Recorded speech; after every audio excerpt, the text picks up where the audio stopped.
key targets to increase textile recycling by 2020.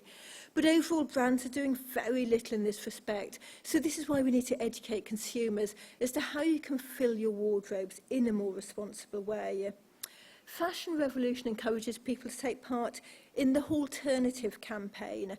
Instead of a YouTube haul where someone makes a video about the cheap clothes they've bought and puts it on YouTube, the Alternative shows fashion lovers ways in which they can get new outfits without necessarily buying new clothes, such as DIY, swapping, I love vintage clothes, buying second-hand.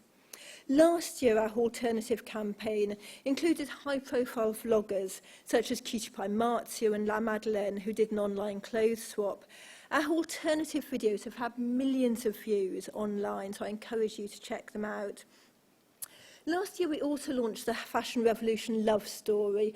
We love fashion. We love how clothes can make us feel. They're a message to the world about who we are. And we ask people to fall back in love with the things that you already own. The more we love our clothes, the more we care for them, the longer they will last. Share a story, make a video, or write a love letter about an item of clothing which means a lot to you. It's going to be a long journey towards a different industry model, requiring many incremental but necessary steps to turn the tide of fast fashion and other unsustainable business models. We believe the first step is greater transparency, and this will involve citizens, governments, brands and retailers all taking action. We reshape the fashion industry, the lives of its workers, its suppliers, its resources, every time we buy or dispose of an item of clothing. We reshape the fashion industry every time we find out stories about our clothes, talk about them with others, and share these stories online. We reshape the fashion industry every time we ask the question, who made my clothes? And brands and retailers help to reshape the fashion industry every time they answer this question. What we think, what we do, and what we say changes fashion. We can all be fashion revolutionaries. Thank you very much.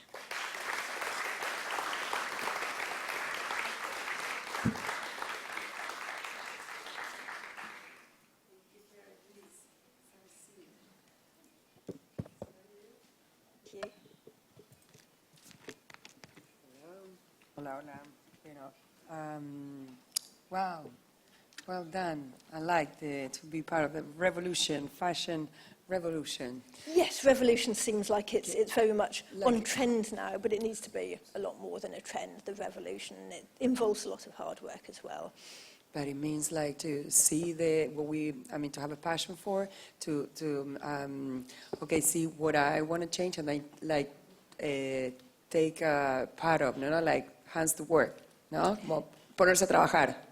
Yes, and I think that's where Fashion Revolution has been really successful, is it tapped into that sort of feeling of powerlessness people felt after Rana Plaza and gave them really accessible tools to be a part of a change, and really sort of fashionable tools. I think, we've used the industry, the language of the industry, the visuals of the industry. We haven't been very campaigny. We don't come from a campaign background. We all come from the fashion industry. We love fashion.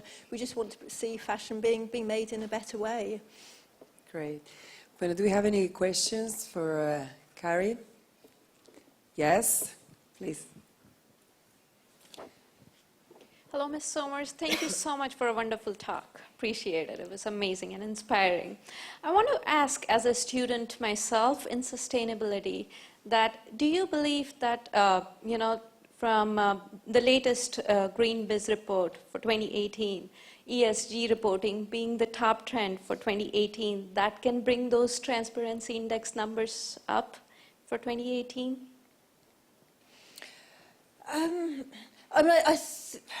I think transparency, I think the numbers will go up every year, but it's going to be incremental. I mean, I think when Rana Plaza factory collapsed and brands didn't acknowledge they were making their clothes in that factory, a lot of people thought they were just playing for time.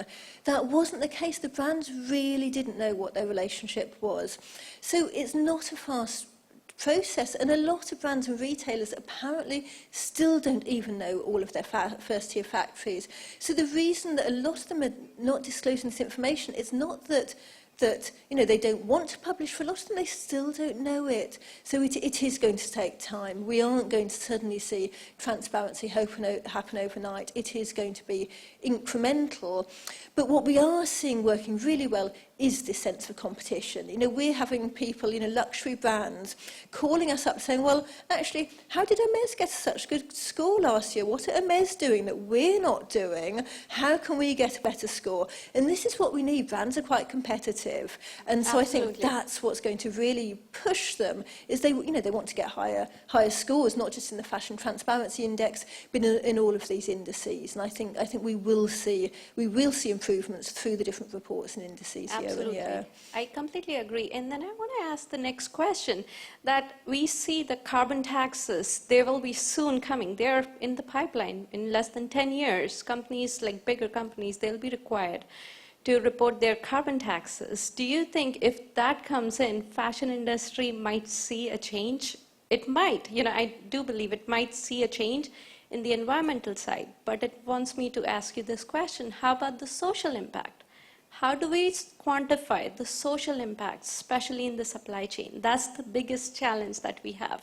How do we find a tool to quantify those numbers and then bring it up and then make the companies who are responsible for those, make them, transparent, make sure that they kind of put it out there in their annual reports?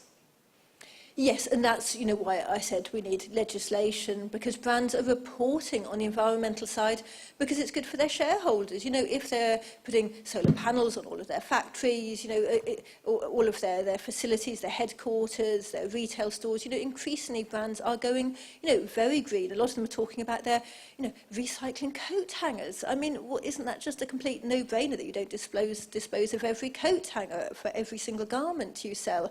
But this is also cutting costs for them. So it's beneficial to their shareholders, whereas the social impact isn't necessarily cutting costs, and it can actually be very, very expensive to be doing a lot of the remediation of the factories. And the brands are not putting their money into the social impact. When I was in Bangladesh, I heard that the factories there are receiving between 3 to 5% less every year for the garments they're producing for the major brands. And yet the factories are expected to do all of this remediation to bring their factories up to standard. We can't continue like this. Absolutely. The brands really have to put more money into making the factories safe and into their social impact, not just into the environmental side. We need to quantify the numbers and bring it out. Thank you so much. Appreciate it. Thank you. Do you have any other question? Please. Here.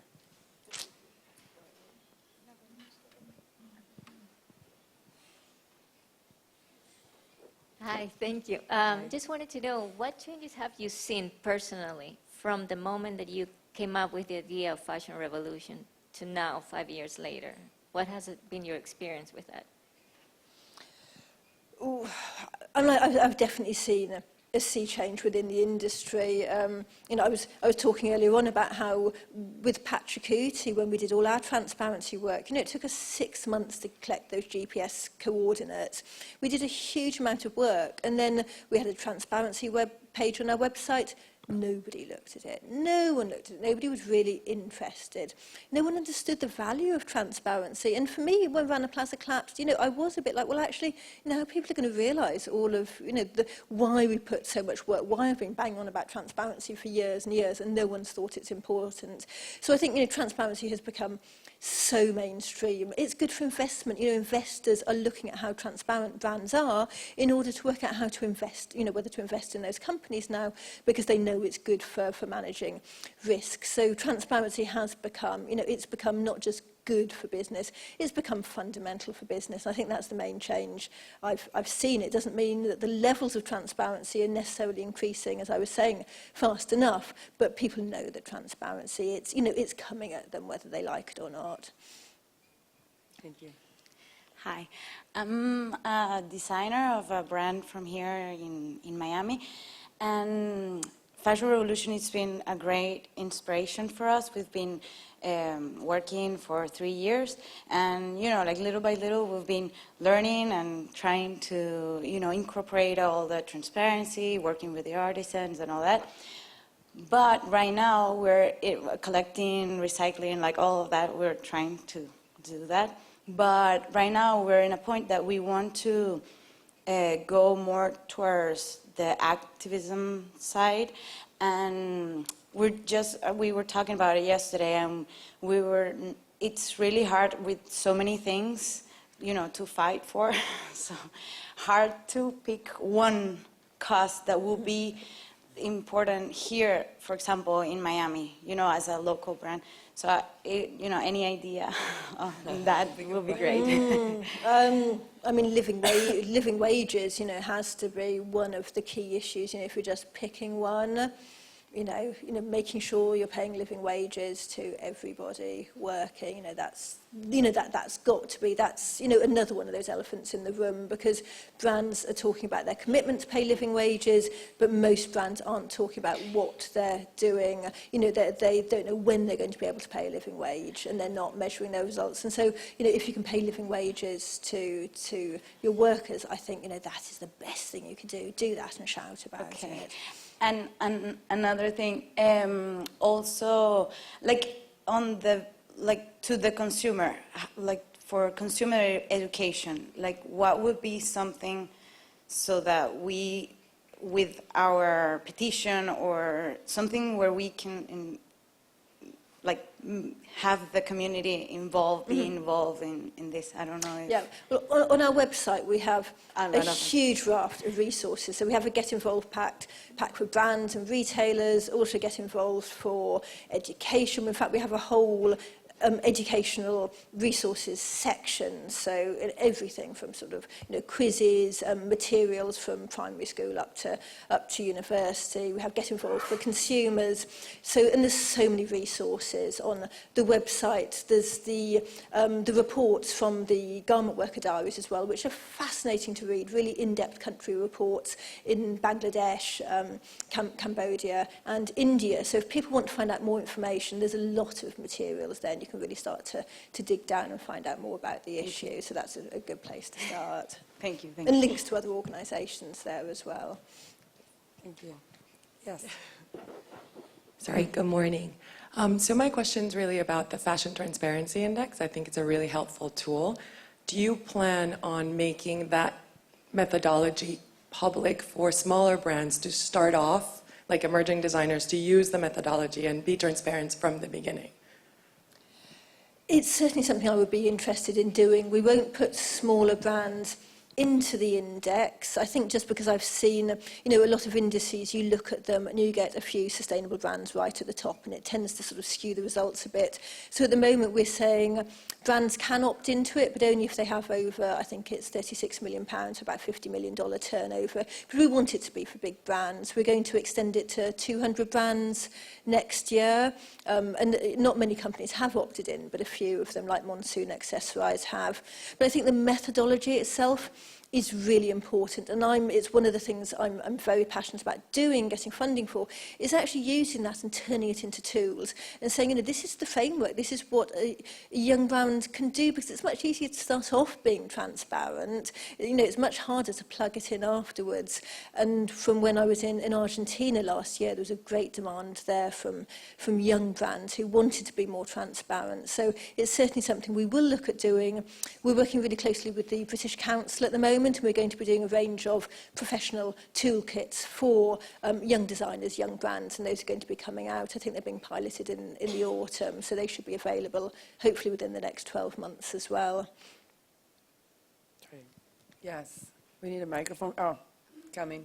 Yes, please. Hi, Carrie. I'm Colleen Coughlin, part of the Fashion Revolution here in Miami. And I just want to talk about, I know that we as fashion revolutionaries have an idea of where things are coming from, how bad it can be, but how do you keep your spirits up in this? How do you encourage people to continue to do this with still knowing all the facts of how detrimental fashion can be? What is your personal way of keeping the movement going or getting super excited about what's happening? I think having an amazing team around, I mean, we have a fantastic team who is all really supportive, both in the UK and, around the world. We've got Lauren here, who's our country coordinator. We've got the team in Miami. We've got great teams all around the world in all the different countries. And I think we're all, so enthusiastic, so passionate. But also I think seeing change can happen. Going to Bangladesh in November and going to some of the garment factories. Bangladesh now has some of the safest garment factories in the world. It's got something like 5 out of the top dozen sort of green certified factories, and it's going to have more of those coming online in the next few months. So Bangladesh is now a really good place. It's one of the best places in the world, one of the safest places in the world to source garments from for the larger brands. So, that can happen, but we need to see the Bangladesh Accord and Alliance happening in other countries. We need that legislation, we need due diligence, and we need something, a framework which brands will sign up to. So if they're producing in Myanmar or Cambodia or any of the other countries, Ethiopia, that they are held to those same standards as well. Because Rana Plaza happened in Bangladesh, it could just as easily have happened in pretty much any other garment producing country. Thank you. Kavita, please. Hi, Gary. One, congratulations. I think you guys did an amazing job turning a movement, globally. My concern as part of, one of the people that we've, from beginning, born with transparency, is how do you make sure that what you're doing, the major brands don't turn it into a tool to hide and greenwash, because that's what concerns me the most. I see so many of the big brands using indexes and using all of these, I made my clothes and pictures, and the truth that all of us who work in the industry know is that it's such a small, tiny, superficial part of what they're doing that I feel like in some way it misguides the consumer and makes them believe that, oh, now H&M is, super sustainable because they've got an eco collection or they've got photos that say, I made your clothes. So how do we make sure that this real revolution that we started doesn't get taken over by the big guys and used, as many have been done in the past, and we don't really make change happen? Yep. I think that's why I always emphasise that transparency is not the end game. Transparency is about public disclosure. And we can't start to address these issues, we can't start to fix these issues until we have public disclosure. And we can't make judgment calls on what that disclosure is. And so, for me, I find it really hard when I'm doing the research that I have to give somebody the same points if they have a policy which is 2 lines, or if they have a policy, like Topshop, who has 4 pages of, four book manual for their suppliers, which gives all the policies and, best practice, how you should put these policies into practice, but they get the same score. But we can't give a judgment call on that. We are scoring people on their transparency. And, I think a lot of people didn't realise that. A lot of people are sort of thinking that, transparency is about the brand's sustainability, about their ethics. It really has nothing to do with that. It's about the disclosure, and then that disclosure will mean that we're better able to see, whether those policies are actually making a difference, whether they are driving change. And I think, that comes around to what you're saying. Then we know if they're greenwashing, because if they have a lot of, lovely commitments on their website, which a lot of them do, but you're not actually seeing impact. What do they do in the no-show fix? How do they address any issues? That's really where the crunch lies. What are they doing? If there's an issue, what are they disclosing about, the ratings of their facilities? So I think, once you drill down into the index, you can see which brands have, some brands scored nearly 100% for their policies. They've got policies on everything, but we need to look at the impact. So don't you think from social activism point of view, what this young lady was asking who works with you, maybe what we all need to do is just go and not buy those brands and actually promote buying young, small brands that are around us, and that's the message we need to send to the big brands. And once, like you said, they're competitive. So if you hit them where it hurts, which is in business, which when they see their sales go down, maybe they'll wake up and smell the coffee. Maybe the biggest activism that we can do as individuals is stop buying stuff that we don't know where it's made, or made by, that might be the easiest way out, or the fastest way to make change happen. I think it is, but I think there will still be a really teeny percentage of people who will make that decision to buy from the small ethical brands. And realistically, those brands are such a tiny percentage of the market, such a fraction of 1%, that they couldn't cope with it if everyone started buying from them. The way to create change is we have to get these big giants to change. I mean, that's the way to change the industry. The average people out, shopping in the high street on Oxford Street in the UK, or, on Fifth Avenue today, they don't realise, they don't know about the issues. We have to get the big chains from the luxury down to the fast fashion to change through consumer pressure. People's jobs rely on this. We've got millions of people working in the fashion industry. And, yes, whilst we want to champion what people are doing, like yourselves, and saying this is best practice and brands should be following this and taking inspiration from this and incorporating this into the work they're doing, we have to get the big players to change as well. And we're very much against boycotting because we don't think that helps anybody. Thank you very much. Thank you, Carrie. It was a pleasure to have you here. Thank you. Big applause, please.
toda la gente que hay en Miami, like it makes up Fashion Week. Así una cara de fashion.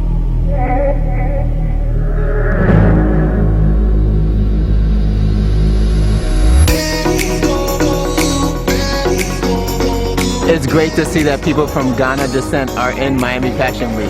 Me nakasing bo penny wo Ghana agbana wo ba Miami Fashion Week. Ce sera une super expérience à la Miami Fashion Week, restez connectés. That's what Miami Fashion Week is all about. Just bringing different cultures, different people, different ethnicities together to all rock the runway, united as one. SOS Miami Fashion Week.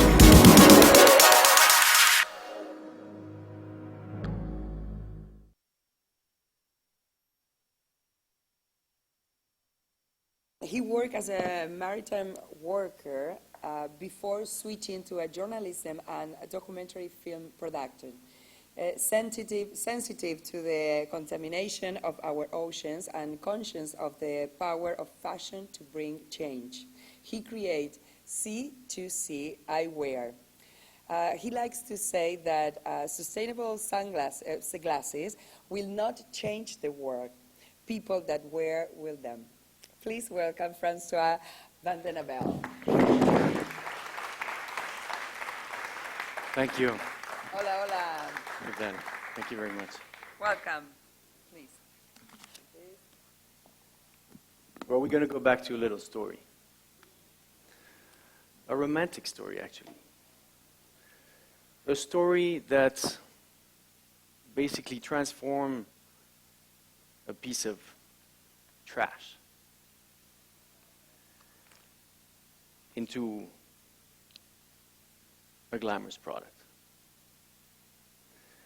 Now, when I usually tell a story to my daughter, 6-year-old daughter, I ask her to close her eyes. And I'm going to ask you to do the same thing. Close your eyes for a second and think about the ocean. Think about the beach, the ocean, the sea. And you can open your eyes now. And you probably have something similar to this in mind. Not specifically this one, but something similar to this. And I will tell you, stop dreaming. Because with every romantic story, there's a dramatic start. Stop dreaming because the reality is more like this. It is said that by 2050, there will be more plastic than fish in the ocean. That was said by Ellen MacArthur at the Davos Economic Summit 2016. In terms of weight, there's going to be more plastic than fish in the ocean. Every year, 8 million tons of plastic end up in the ocean. Now, what's 8 million tons? It sounds huge, but what's 8 million tons? 8 million tons is 256 kilos per second. 256 kilos per second. 1, 2, 3, 4. This is 1 ton. This is the weight of a car. And that's what's happening to our oceans. Now, I'm sure some of you eat fish on a regular basis. No? Who eats fish on a regular basis? Raise your hand. Most of you. Well, 1 out of 4 fish contains plastic, which obviously gives you a different perspective of your sushi when you have it in your plate next time. 1 out of 4 fish contains plastic. That's dramatic. 80% of the plastic that end up in the ocean comes from the earth, rivers, and 20% comes from maritime activities, which is crazy to think that, maritime activities, maritime transport generates so much waste. Fishermen. And if you look at the type of waste that you find in the ocean, you'll be surprised to know how slow plastic disintegrate. And that's where there's a huge need also of what we spoke earlier, it's education. A cigarette butt is made out of plastic. Most of the people don't know that. It's made out of plastic. It's cellulose acetate. Funny enough that we do glasses with acetate as well. A cigarette butt contaminates up to 50 liters of water. A cigarette butt can take between 1 and 5 years to disintegrate in the ocean. You know how many cigarette butts are thrown on the floor every year? They calculate that 850 cigarettes are smoked by every Earth inhabitant. 850 cigarettes. And 2/3 of that end up on the floor. Now, we're not going to do math here, but imagine the amount of water that we are contaminating. People don't know that. We need to tell people about that. And if you look at all the different types of plastic that we find in the ocean, the one that takes more time to disintegrate are fishing nets, fishing lines, fishing rods. 600 years to disintegrate. That brings us back to when Columbus discovered America. And that's falling in our oceans every year. And it's accumulating in our oceans every year. And the reason I'm saying this, you'll understand it afterwards, is because the deadliest ocean trash today in the ocean are called ghost nets. These nets that are abandoned, thrown by fishermen at sea, cause 1 death every 5 minutes. And they accumulate into islands of waste that with time and weight slowly drop and disintegrate into microplastic. And these microplastic are ending in your plates. If you would put on a flat surface the amount of nets that are being abandoned in the ocean every year, you'd cover 1/3 of the US. Pretty impressive. And so, having, all this information, I said, we need to do something. What can we do? Now, obviously, picking up the waste out of the sea is expensive. What you're bringing out can be damaged. It's very mixed. But maybe we can concentrate on certain types of waste. So what we started doing is working with the fishing communities in Spain. I was not a waste manager myself. I just had a dream, which is always good, not always easy. And I went to see the authorities in Catalonia and the port authorities and recycling authorities, and they guided me to a waste manager, and he became my partner, and we started placing containers in the ports. Why? Because you could, if you're not authorized to put containers in the port, you can just not pick up waste and move it around. So you need to do that with people that are certified for that. And in July 2016, we had the first port with 3 containers. And see that, depending on what ports, but the fishermen are doing a good job. They're playing the game, and they deposit the waste that they generate out of their activity, which is loads of fishing nets and ropes, but also what they are catching in their nets, they bring it back to the shore and putting in other containers. And so we realized that, it makes them feel good. They're playing the game. I mean, fishermen are tough. It's old, traditional jobs, and when you tell them that they have to walk 30 meters to put some waste that they used to throw anywhere, it can take time. But now we're in 30 ports with 150 containers, and we're picking up more or less a ton per day. This is mainly in Catalonia, but this is growing. You're talking to France, talking to Portugal, talking to the north of Spain, because obviously people know about the story.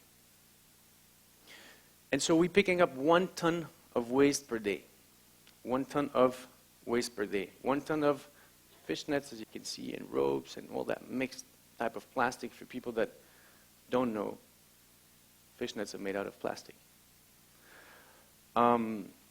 And what we do is that we bring it back to our plant, where the waste is being separated, selected. So there's a manual work being done there, and that is key. Because obviously, if you want to produce a product out of waste, you need to select that very well. Because otherwise it doesn't work. You know, there's so many different types of plastic that we pick up that we can't just melt it and then produce whatever you want to produce. It has to be very well selected and separated. So there we were with this, you know, big bales of selected type of plastic, transformed that into a reusable raw material. So we upcycle it. And we get these little pellets, which unfortunately I don't have with me because at the control at the airport, they kept it. I keep on telling them that I was doing glasses, but it didn't seem to be credible.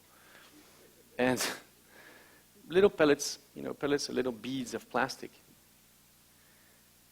So there we are, positive impacts on the ports, collecting all that waste, transforming all that waste, bringing it back to a reusable raw material. And I thought, okay, cool, you know, I could sell the plastic. But I wanted to do something more. I wanted to produce something. You know, I wanted to produce a product that could be mass-produced. Because I think if you want to really bring a change to society, you need to mass-produce products and put as much of them into our homes. Because that's how people realize that we can do things differently. So I wanted a product that raised awareness. A product that people could wear. A product that people need.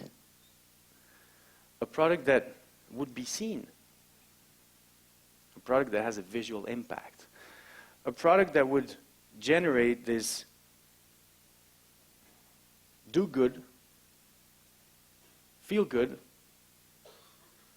and in this case even look good. And so we looked at the industry. We spoke earlier about mostly garment, textile. But then I realized that in the optical world, the main source of raw material is plastic.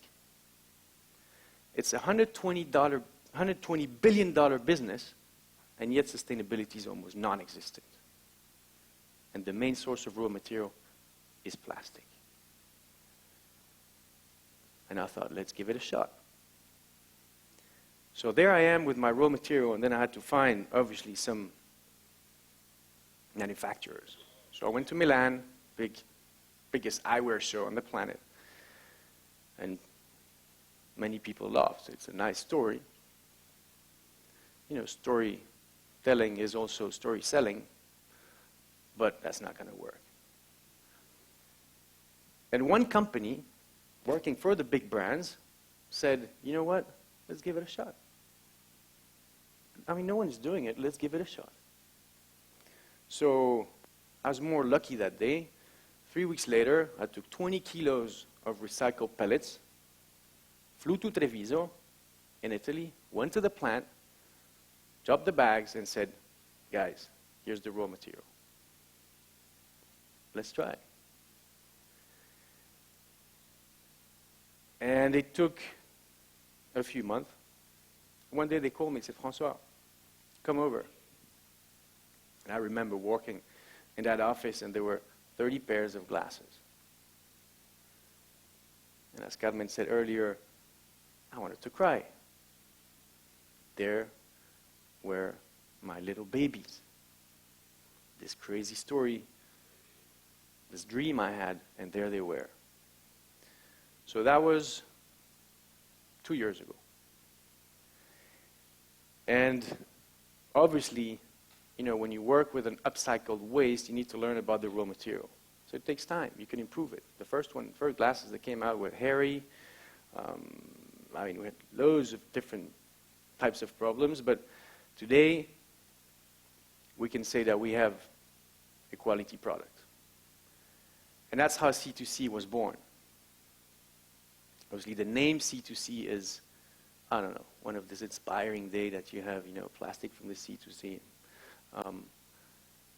Really happy about that name. And yeah, the product has been improving. Starts are not always easy, but it's true that the story is very powerful. So we started with a small collection of sunglasses, and then we said, hey, you know what? 50% of the population is also wearing optical frames.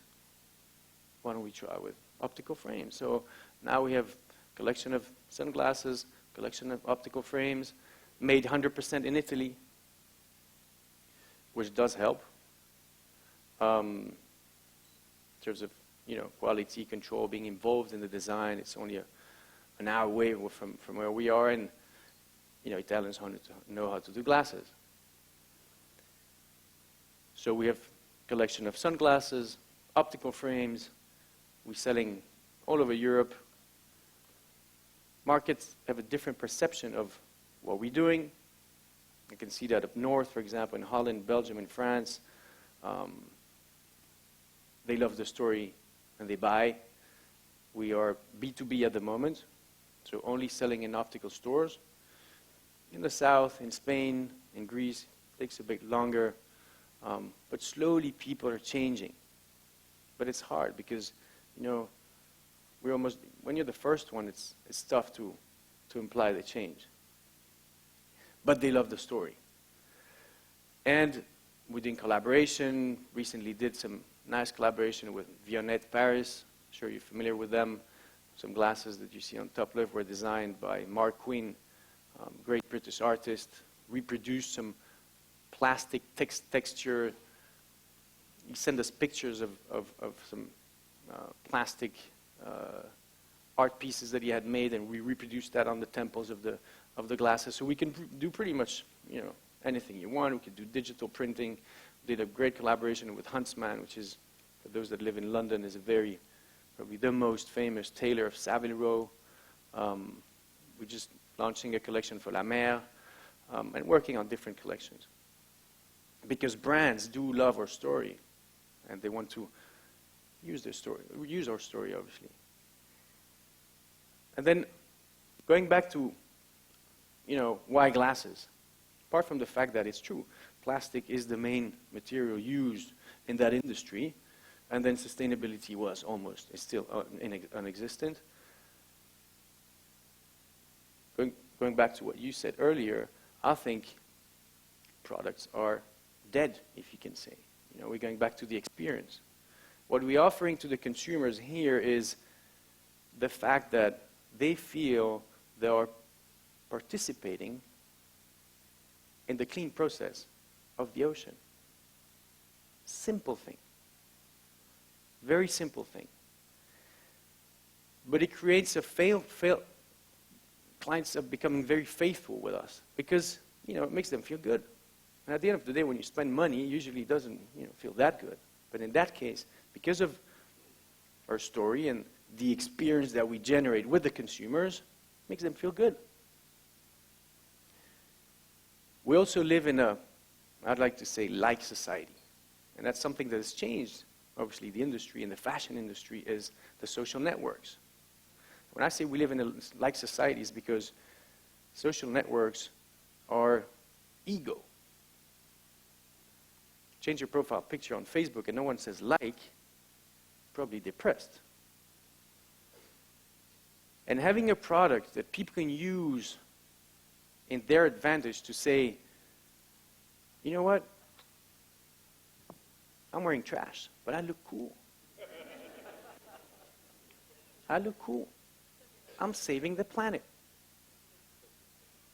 And that's why, obviously, sunglasses or glasses do help.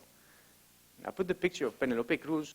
You'll understand why later, because she was wearing these glasses at Cannes 3 weeks ago on the second day. And it's just mad to see the reaction of people. You know, I want to be as cool as her. And I knew the story afterwards because I spoke to a makeup artist who was with her all the time. She said, you know what? She wanted to do it. And obviously, I was not aware of that, but you know, there's a code, dress, everything is organized. And the fact that she decided to put these glasses on really proves that, you know, she's also bringing that statement in. It says, I'm using my voice to say, let's make the ocean a better place. It's a very, very simple tool. It's in the middle of your face.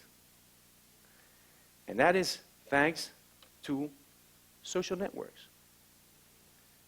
And obviously for us as a brand, it's great because it's, you know, creates a lot of awareness. So I think that's the role fashion has to play. We need to buy clothes. We always need to buy clothes. We need to buy food. And most of us, at a certain age, will also need to buy glasses. Why don't we do it in a positive way?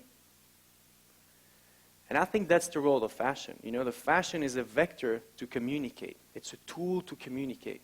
And at the end of the day, this is an excuse. It's just an excuse. These glasses are a statement. You know, I want things to be different. That's what I said before. I'm wearing trash, but I look cool. I'm saving the ocean. And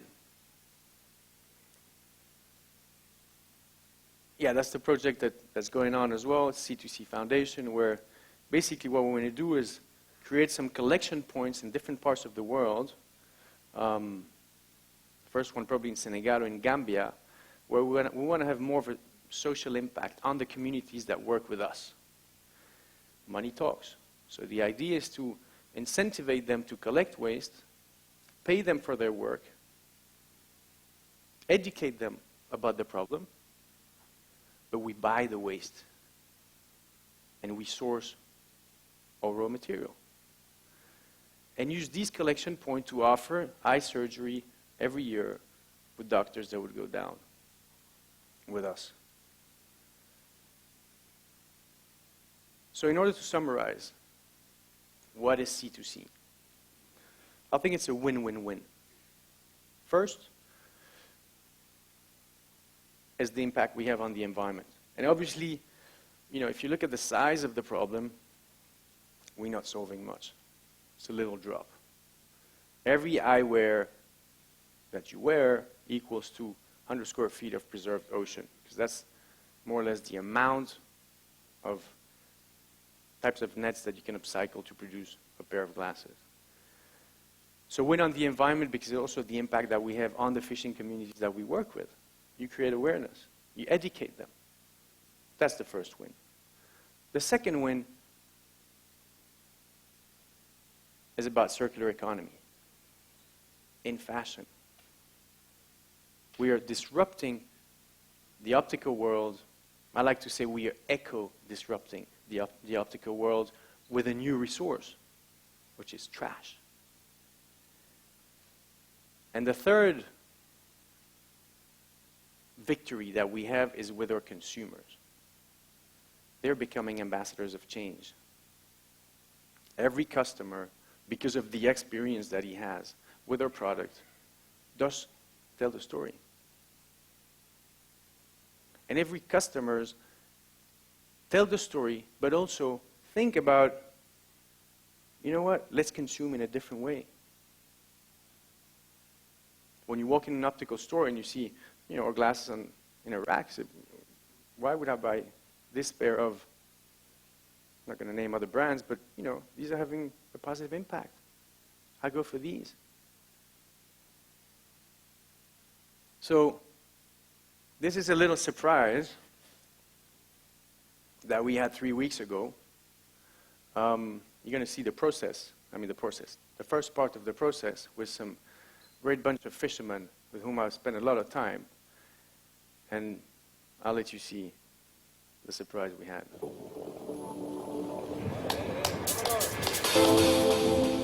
So it's dark outside because it's 5 o'clock in the morning. I'm on my way to see a group of fishermen outside Port Blanes, Girona, Spain, who do way more than just fishing. What they do every day is to collect plastic waste from the ocean and use it to create beautiful sunglasses, which is pretty amazing.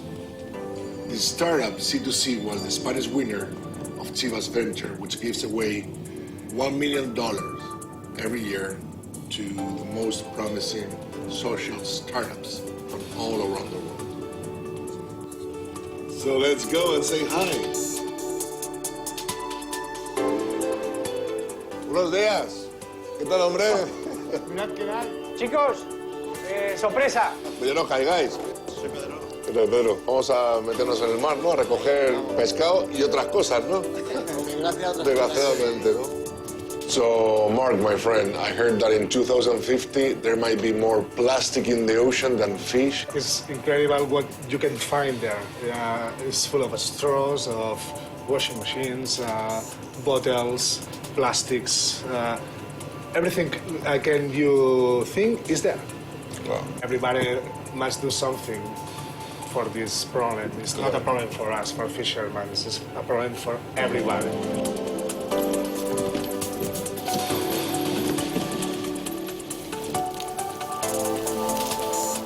Wow, look at that. I mean, we've been here only for an hour, and the net has caught all of this amount of chunk. So, Francois, my friend, on your experience, do you think the amount of plastic in the ocean is increasing? The amount of plastic in the ocean is increasing. That's why it's important to collect it. That's what we do with all these boats in different parts of Catalonia. When the plastic is properly selected, it's being recycled, and then we produce glasses. And I have one for you. Look at that, my God, is this really recycled plastic? 100%. Wow, it's pretty amazing. It is pretty amazing. My friend, it is pretty amazing. It is. I mean, I don't think I look good ever, but I'm sure the glasses look great. I've always loved the ocean, and being here and witnessing firsthand the scale of the plastic waste issue has made it even more real for me. Social and environmental issues often seem too big to try and tackle, but the Chivas Venture is showing there are amazing people across the world who are willing to do just that, creating businesses that are changing the future of our planet for the better. It's pretty inspiring.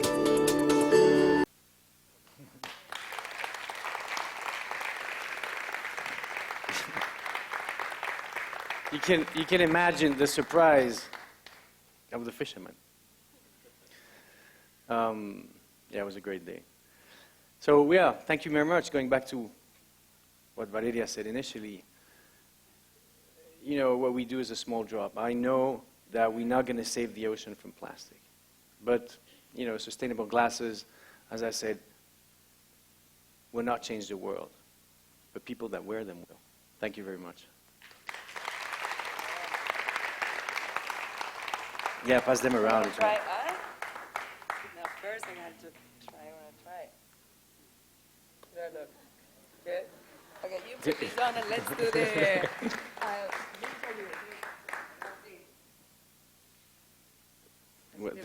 Yeah, pero un sticker ahí que tienes que quitar. It's okay. They're very soft.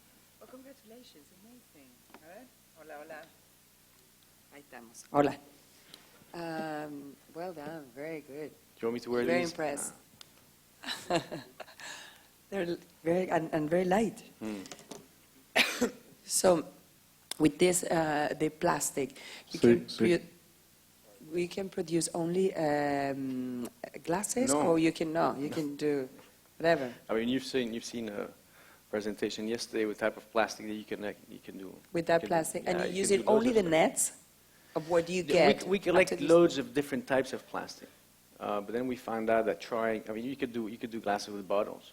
You know, could do glasses with, but then, we've tried different types of material and realized that certain types of nets can produce, made out of certain type of plastic, are the ideal solution to produce glasses or to produce yarn. So you can do with loads of different types of waste, but then, we decided that these type of plastic were better. But the thing is that 90% of what we collect is put in these big bales and being sold. So there's only 10% that we don't use.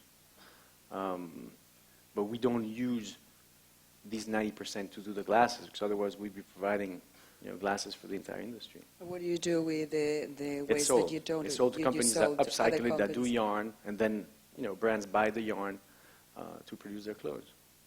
And do you pay for the fishermen or no to get the things? No. Okay, yeah, Antonio. I am absolutely jealous of Javier Bardem and Penelope Cruz. Let's do, you do Javier and I do Penelope. So, I am old already. Can I use the glasses, man? And baby, please come over here. Let's shoot this. Let's use the social networks. But I'll tell you what you have to say. What we did with Javier. All right. He said because after all that filming, we spent all day together. And I said, Javier, let's do this. He said, yeah, let's do it. And we used the social network. And he said, let's save the ocean in style. Yeah, right. Let's wear C2C.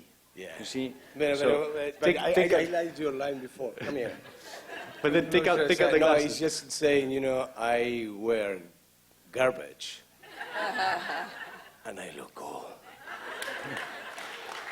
Let's save the ocean in style. Yeah, let's save the ocean in style. And wear C2C. Yeah, you know. You see what jealousy does? Awesome, man. Done. Done. He want more likes. You will have more likes than Javier, don't worry. Can I keep the glasses? No, just kidding. I give you the glasses. I give you the glasses. Ay. Bueno, so do you have any questions? Enjoy these. Yeah? I This do. one? Okay. Yeah, please. Hi, my name is Angie Cohen. I am an educator about sustainability and fashion. I'm actually very excited that we're doing this every year. But today, if you look around the room, there is not one person under 20.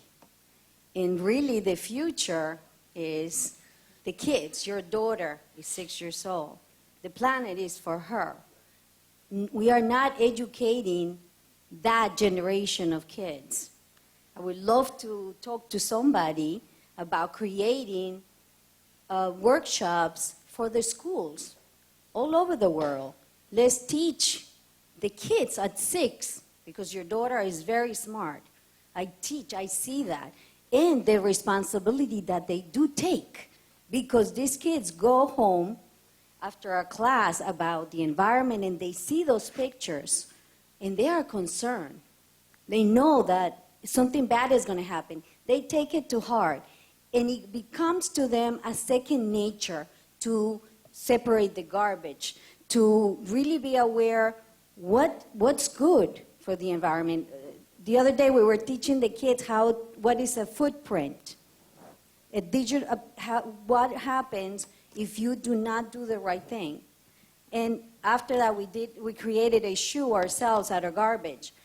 But the point is that education is essential, but not us, I'm sorry, but we're basically done. I mean, we can talk about it, we can seriously, I don't mean to be rude, but the truth is, what are we doing? We're just talking, guys.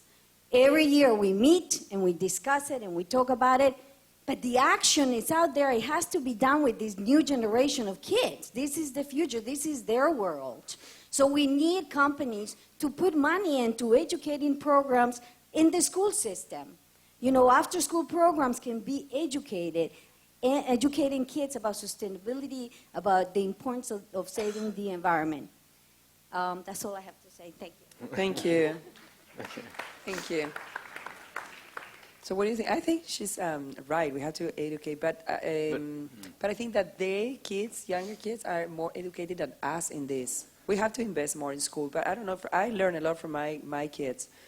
I have 4 at home, and I learn a lot from them because they learn at school, and they have different programs, and so they ask me to close the water, let's separate the garbage, and but of course this is they have to understand that this is for them, no, and for the future.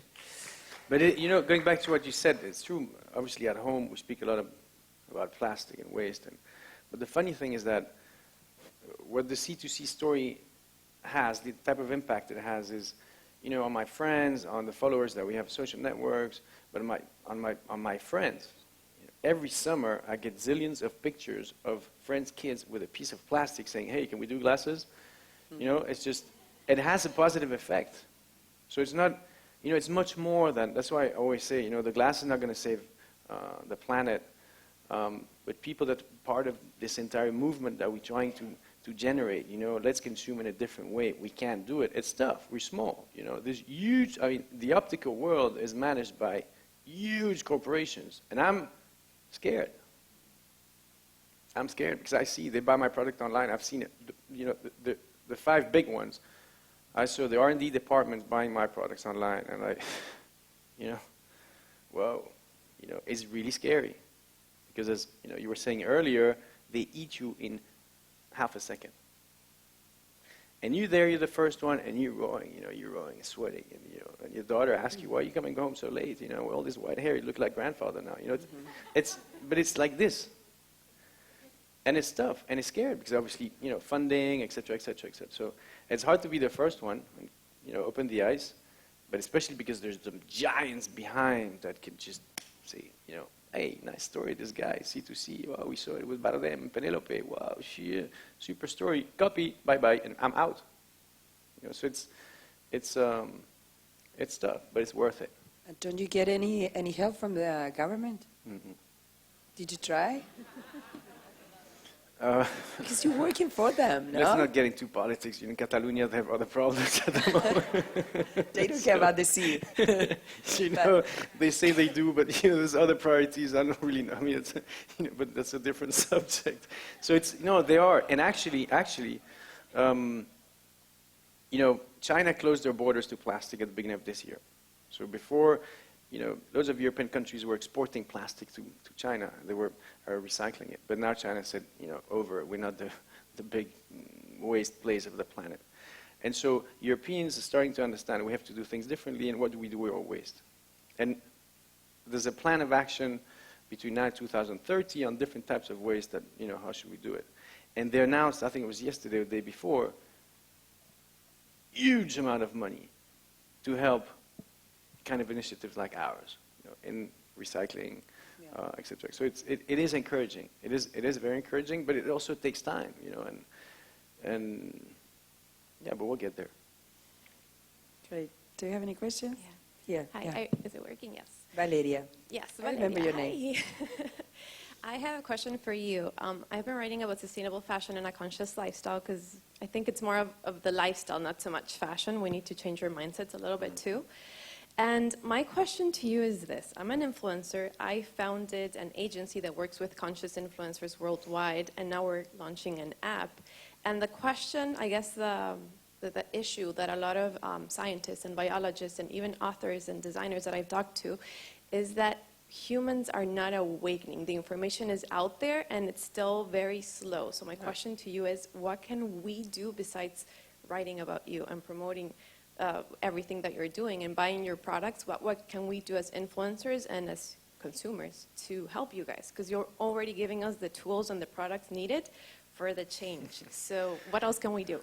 As influencers? As everything. Influencers, humans. Influence. Yes. Influence. Yeah. You have a voice.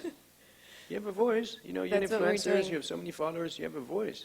Exactly. We're it's using the all same of our as social what we media. saw with Javier and Penelope. They have a huge voice, and what Antonio did now, they have a huge voice. I mean, that's this helps a lot. So that's your role. And if you believe into it, use it. But the thing is that there's a lot of greenwashing around as well, and money talks. So we had done a screening of influencers that, promote green, eco, sustainable values, I care for the planet, da, da, da, da, da. I say, okay, well, you know what, I'll send them some glasses, maybe she can put a picture, you know? 90% ask for money. It's like, you know, it doesn't go together. So there's a lot of greenwashing around.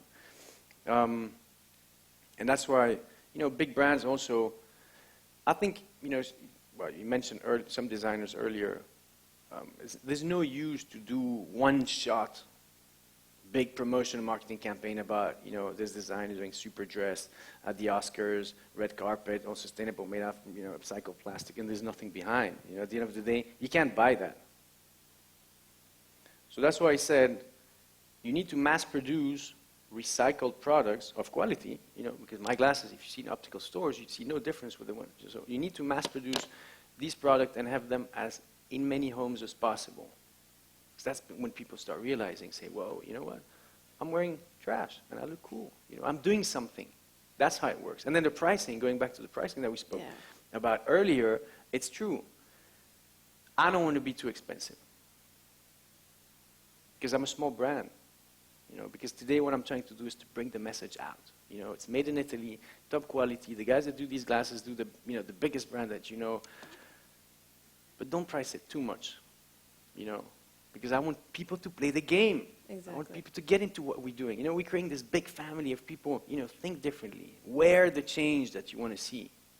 And I think that's something that we're seeing as influencers too. Like in the agency, most of the people that we're working with are millennials. They're the ones that are interested in this movement. 75% of millennials want to know what they're eating, what they're wearing. Exactly. You know. They're changing their lifestyles, but most of them don't have the budget to be spending $300 That's why you can't for be too expensive. Exactly. Okay. You know, there's three elements: the story, the price, and the quality of the product. People will like your product because it looks good, not because of the story. Thank you. The story will bring the people to the product. If it looks good and has a decent price, then we'll buy it. I can have a super story with a super product, but if it's too expensive, again. So it doesn't work like that. So it depends how you manage these three elements. But I think, yeah, the story has to be powerful. Storytelling, story selling. Everything's connected. But let's not be crazy with the prices. You know, the margins in the optical world are big, and fashion is big as well. You know, when you cut down intermediaries, you can do. Sorry. Or at least they cannot pay now, but at least they receive the message, no, to do the things right Yeah. and to grow in the right They way. can pay the C2C, I tell you. Do you? Please. Francois, I have a two-part question. One, what I asked Carmen, how do you, when you collaborate with other brands, how do you make sure that your brand travels through? How do Okay. you make sure the Intel Inside stays? Because that to me is a big concern. That is what innovation will continue if small brands who've sweated it out, who've, you know, hypotheticated these houses and everything to make something. Okay, will I'll tell you a continue, story. and the big brands don't just take it away. You know, I was at the Mido optical fair a few months back. Mido is the biggest eyewear fair on the planet in Milan. We had a nice stand there, and suddenly a few people from one of the 5 big group came in, started looking at my product. Wow. And my stand is, you know, they know the good-looking people on the, I mean, the boards that you see is a dirty beach. You know, a nice picture of a dirty beach, but it catches people's attention, you know. And I see, and they're looking at the products, and they give me their card, so I knew who they were. Gave me their card, and I'm scared. You know, I mean, these are the big guys. You know. Wow, well done, nice, looks good. Okay, and then they leave. And I get a phone call from my manufacturer an hour later. He said, hey, by the way, these guys came over. They're asking if I can produce the same glasses as you have without your name, with using my raw material. I was like, what? You know, it's there. It's the jungle out there. And thank God these guys are faithful, and you know they've been supporting me since the beginning. And it's hard. So they came back, and I told them, guys, you know, you don't do that. I mean, you cannot promote a sustainable, ethical business, and you do it the other way around. You know, you're trying to screw me here. Sorry for being vulgar, but it's, you know, it was the reality. And so we organized a meeting. I went to Italy, and they, all of them. And I said, listen, if you want to do something with C2C, we'll do it, but we do a co-branded. So it's your own brand by C2C or C2C for, like this, like this one for this super brand in London. It doesn't cost anything for them, and I think it's even beneficial for them to be part of, helping a startup that's trying to do things differently. It goes in their favor, or no? And so they said, okay, yeah, I agree. So now we're discussing, can't reveal the name, unfortunately, but making 2 products together. But I said, and the thing is that, he said, yeah, but sell us your sell us your raw material. I said, what? 2 years of work? And you just want to use my story because you have a lot of money and just go boom. And I had a lot to risk there, because it can happen. I said, no, sorry, And so now we're fine. And these things happen. I mean, it's a jungle, people looking for stories. They're looking for experiences. And this is, it's a good story. The other part of my question is about the price, and this is something I come across over and over again. We talk about costs, and one of my concerns is we all focus on the price tag. We don't focus on the price we don't pay. So everything that's cheap to me is very expensive. I always say to people in Spain, where I come from, the line outside of Primark is directly related to the line outside INEM. So no one should ever imagine that someone's going to come and give them a job if they're not giving jobs around themselves. Yeah. So that's the kind of education I would love the influencers to go and talk about. When you talk about price, I would love for people to understand that it's better to save money and support a brand where he spent 10 years or 3 years or 10 years like Carmen to make a product than to go out and buy something cheap just because you can use and throw it away, because it's your future you're investing in. So what do you from C2C, I mean, I understand, I know how cutthroat the market is. What do you do from your side about, in trying to get the consumers focus on value than price? That's what I said. That's what I said. Before, the 3 elements. The story is good, but the quality of the product has to be there because you compete with the others. But it's still money that you have to spend. So there was a story of a brand that's from Belgium, where I'm from, and they were trying to get into the American market, and they priced it, I think it was $50 or $60, and it's just not that expensive. I mean, low-cost glasses around 30, 20. I mean, and the people were saying they don't manage to get in because we don't know if that product is good quality at a cheap product, a bad quality, an expensive price. Sorry. So is it good, expensive, or is it bad? Is it bad, expensive, or is it good, cheap? Where are we? So I had to raise their price. So, I mean, money talks. And it's true that it's all what we're doing, trying to help, and it takes time and sweat. But money is important. You have to generate the best experience. It's hard to price your product, and you get into a market like the optical world. I mean, there's 3,500 brands of glasses, so what's that? Well, there's 5 companies, but one has 85% of the market. One. So it's a monster, they rule the world.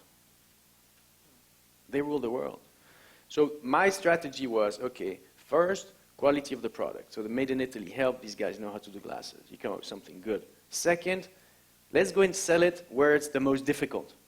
Where is it? Opticians. These are the bad guys. Because to sell your glasses in a sports shop, it's easy. They just buy the story. They don't care. It's polarized, okay, I'll buy. But the optician, he takes it, open it, take out, does he work cold? The pressure, they're the bad guys. But now we're there. I only sell to opticians at the moment. So it's quite good to have that, green light. And I can sell in, different types of retails. But yeah, I don't know what to say. You just have to find the adequate price for what you think you want to reach, or what's your objective. My manufacturers say, you should price it almost double. I said, no, at the moment I don't want to cross 100 euros. I just want to stay below, because when people know the story and they see the quality of the product, and this is a copy of one of the, top brand that there's a market. And you tell the price, they're cheap. I take 2. See? So, yeah, it's difficult. But as Carmen said earlier, the price is price. It's tough. Pricing policies, and it's tough. Do we have other questions? Oh, yeah, please. Hello, my name is Gabriela, and I'm 16 years old. So I believe that, yes, the children are the future, and I'm a vegan, and everything that I do is revolved around the benefit of the planet. And I've been the one in my family to introduce this type of ideology and way of thinking in my family. And my parents didn't grow up the same way I did. They grew up in the rural sides of next to the cities where everything was made in front of them, like everything was grown in front of them. So this ideology of how the fashion industry being the most destructive industry in the world, and getting where your food comes from, where everything comes from, it wasn't the same for them because I am from a different society. So I've grown up trying to show not only my family but the ones around me of this new life that should be implemented. And so the idea of reaching out to children, I think, is very important, because not only children but their parents, because children are influenced by where they come from. And I guess I'm the exception, but it's that idea that's going to change the way people think. And I am trying to do what I can in my community to change the way people think. And I'm sorry, I saw a slide of United Nations. Oh yeah, sorry, I didn't explain that. Because I attend a lot of conferences for Model United Nations, and I went there I'm very interested in that. So my question was, what was your work with the United UN? Nations? No, they invited me last year. Was the Ocean Summit, first Ocean Conference in New York, and because the C2C invited me to be there. And it was really funny because I was in a conference where you had heads of states, and the guy that you saw was Belgian Prime Minister. And, well, I was just attending the conference, and I happened to meet his press attaché, and I told him a story about C2C. And he said, yeah. I said, I'd love to give him some glasses. He said, I gave them to him. And he said, no, I'll get the guy. So I'm introduced to the Belgian Vice Prime Minister. I tell him about C2C, and it was really funny because he was not paying attention to what I'm saying at all. So I'm there with my glasses, talking, C2C, and he's looking to his briefcase. And a bit of education. I'm Belgian, And then he takes out this paper, put the second page, and he says, I know you.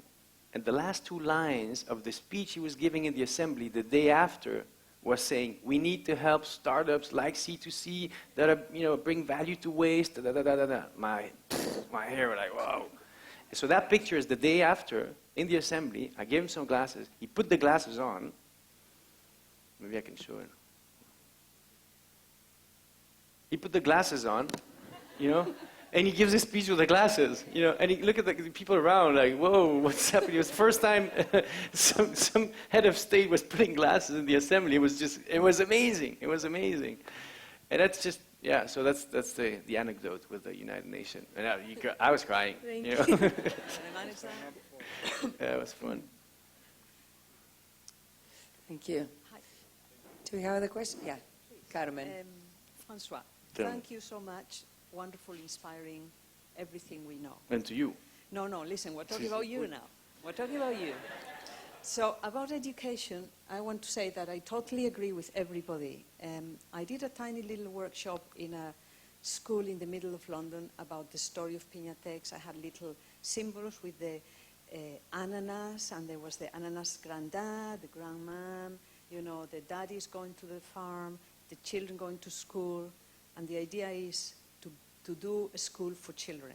school bag with Pinatex that is good for the people of the poorest families that I'm working with, but somebody in the center and the whatever high school in someplace else in the world, they can have the same, they can talk about it. Anyway, that's my little story.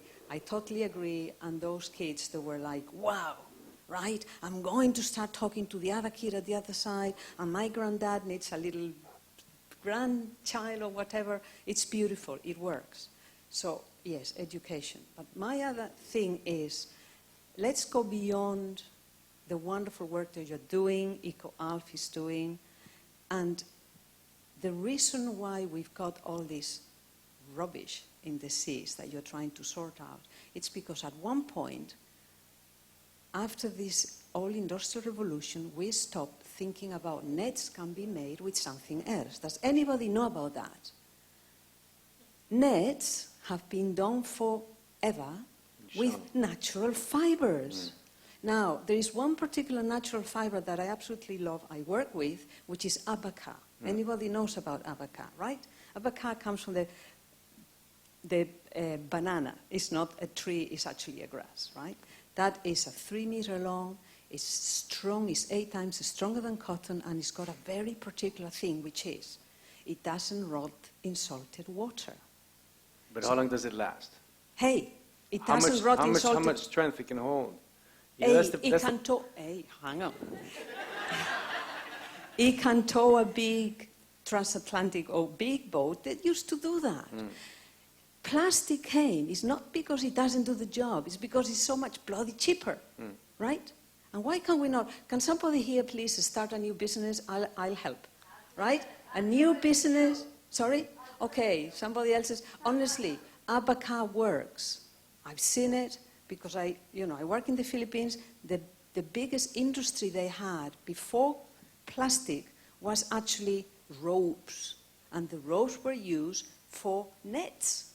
And abaca is so plentiful. And it gives so much employment. And it's also in other ways. And it works. Hey, come on. Let's do something, right? And I mean it, right?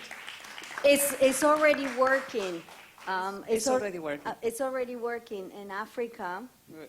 They are develop the weave out of the banana to create. The girls couldn't go to school because they had their period, so they used that as a textile. Yeah, I know what. So it's already someone is already thinking ahead.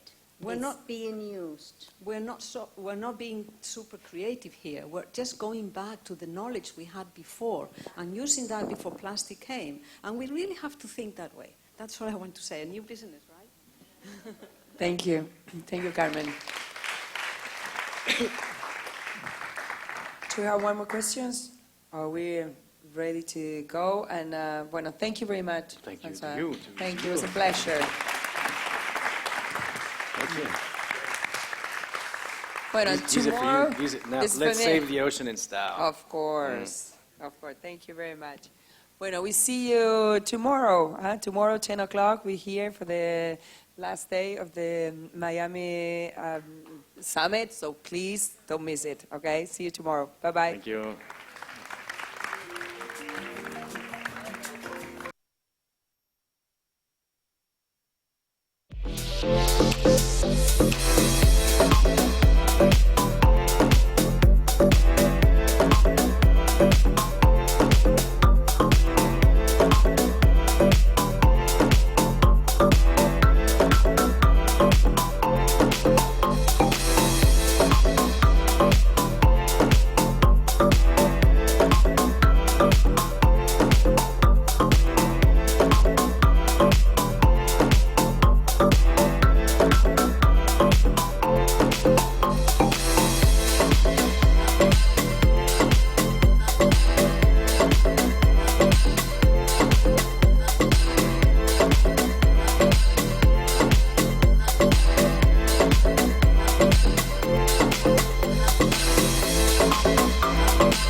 Thank you. Good morning. Welcome to the Miami Fashion Week Summit.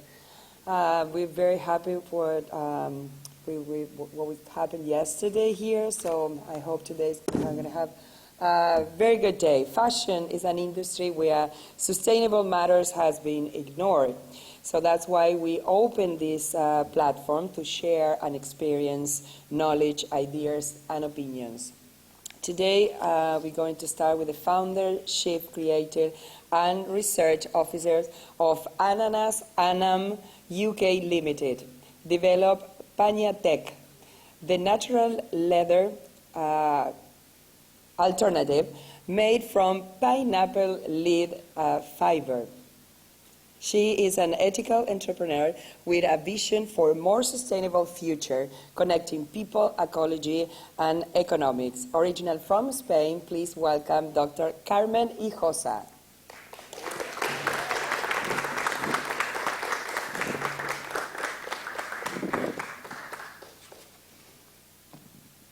Thank you. Good morning. Welcome. Thank you. It's all yours. Thank you. You gave away my secret. You gave away my secret. I would love to know your secret. Okay. I'm very impressed about how you can get leather from the pineapple. Okay. That's my story. You can't say that. Anyway, thank you, everybody.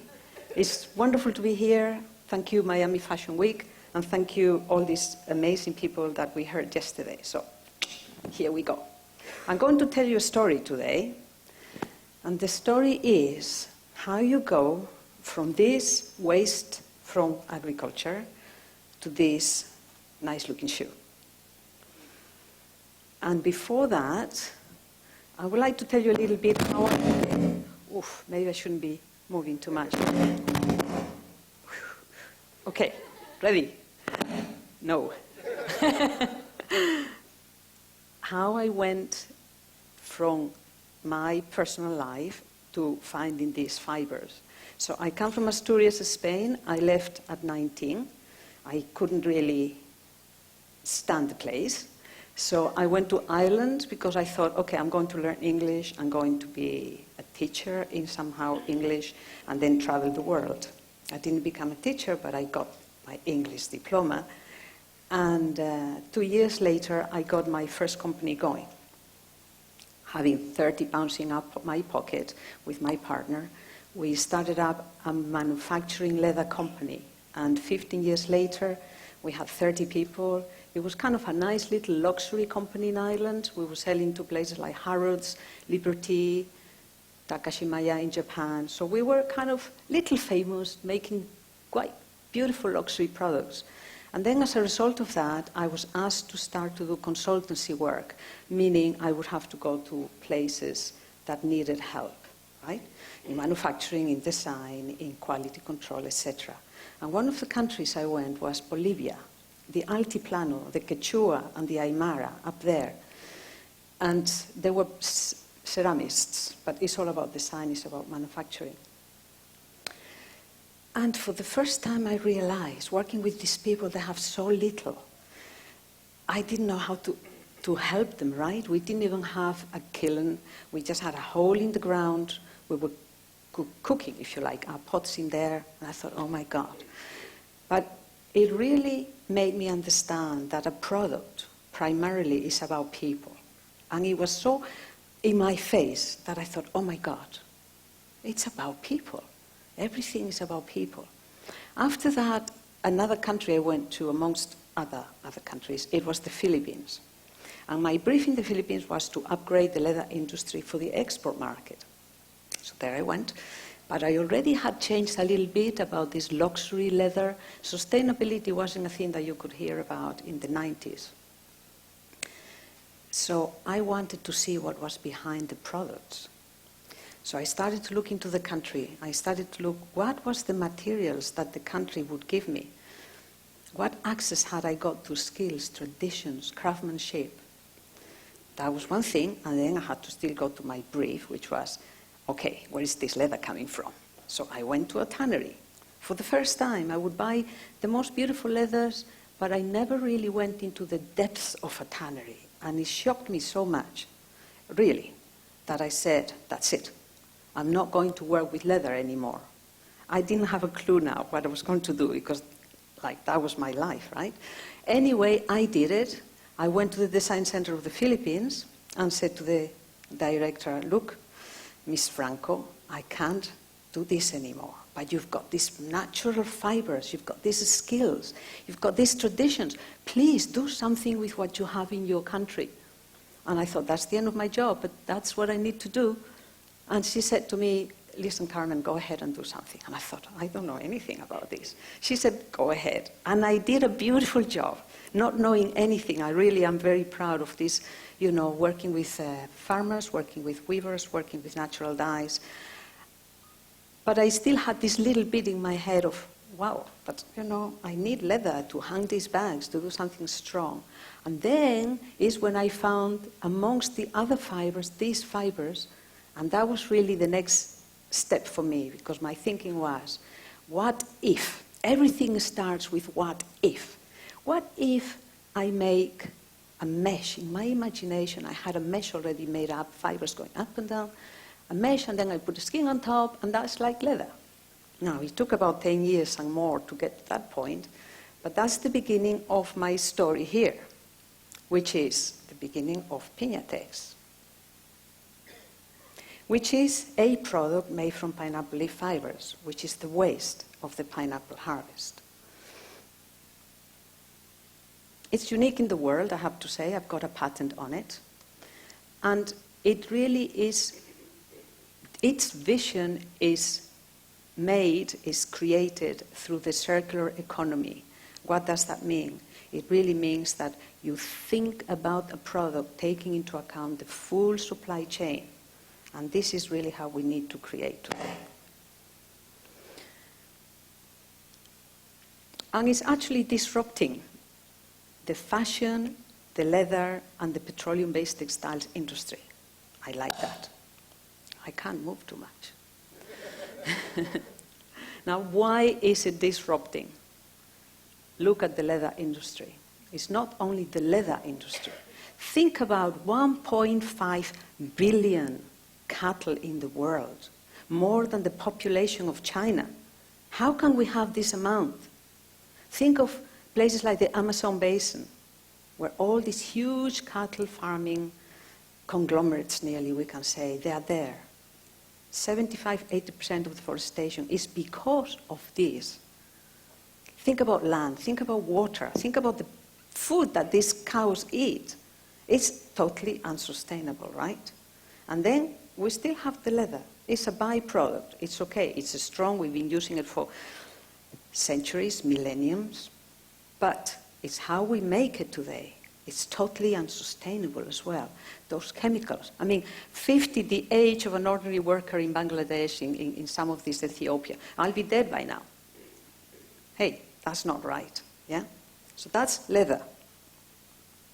On the other hand, we've got the textile industry. We heard all about it today. Second most polluting industry in the world, with a huge amount of waste. We need a change.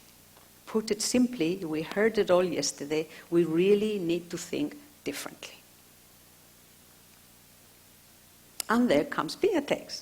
It sounds like a little miracle, frankly, but it's the reality. Think of a new material that doesn't use any water, any land, any fertilizers to have the fibers that we have there. And think that we needn't plant one single pineapple, because pineapples are the second most popular fruit in the world. I'll tell you later if you want to know. What's the first one? Maybe you know, maybe you don't.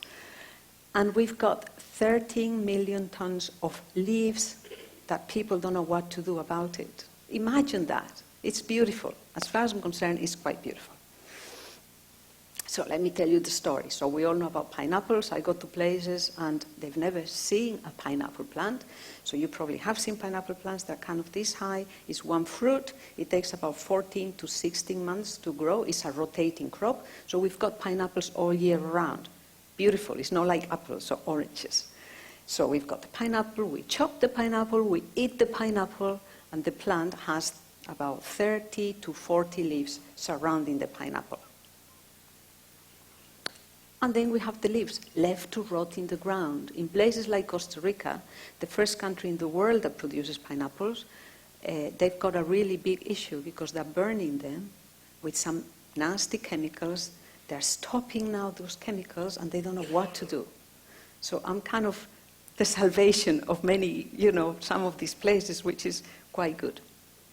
Now, but these leaves, they've got these very fine but strong and flexible fibers inside. So what if we make something with the fibers, as I told you, and this new material has the same characteristics of the fiber. It's very light. It's actually the quarter of the weight of leather. It's strong but flexible. That's what Piñatex is. And visually, I'm going to show you what happens. So this is Piñatex. I work in the Philippines with farming communities. This is the fibers, pineapple leaf fibers drying in the sun. That's the right color, and it's just the natural color of the fibers. So what happens is that after the harvest, the farmers can go back into those fields. Look there in, let me see, in the right. That's how they left. Look, all that beautiful material that is a waste. So they go in, they pick up the leaves, the mature leaves. Then they put them in particular places in the fields. They take this decorticating machine. Sounds like a machine gun. It's a flywheel that you put some leaves through it. Okay, it takes away, it separates the mass. You can see it there from the fibers. So that's the first stage, the first revenue stream for these farmers. I think is really so important. After that, these are some of our ladies that they do it. I'll tell you a story about them. But this is how it looks like. It's the chlorophyll, that's all there is in the leaves, in the fibers left. So they wash it in water, they dry it in the sun, and that's my beautiful fibers. This is a new community that we're starting to work with. Usually it's the men that do this job. And these ladies, they are really from the poorest of the poor community. So the local enterprise, the local communities, they're trying to give them some jobs. So they said, we can do the job. I said, yes, you can do the job. So we gave them a decorticating machine. And there they are, these women. They're so wonderful. So they're more than this. But they're starting to do this job. And you should see their beautiful faces. They're so proud. They see the final product. They say, Carmen, do we do this? Yes, this is your work. This is your product. It's beautiful. It's not about the money only. It's about the pride. It's about feeling that they belong to a bigger thing than themselves. And this is what it's really about. As I said, they're washed in the river. There's only chlorophyll, or they've got big vats of water that they can wash it sometimes. And then it's dried in the sun. And the sun is the natural bleach, as we know, so it gets this lovely ivory color. This is another cooperative we work with. I've started this. The company is about 5 years old, so it's about 6 years that we started to build this up because this wasn't done before, so you can imagine. And Labo Cooperative is in the southern part of Luzon, which is the biggest island in the Philippines. They started with us. They made huge effort to do this. The government gave them some of the machines, these decorticating machines, and they started to produce about 20, 30 kilos. What do you do with that? You don't really do too much. Now we're producing about a ton and a half, and I've got 4 cooperatives working with. This took 5 years.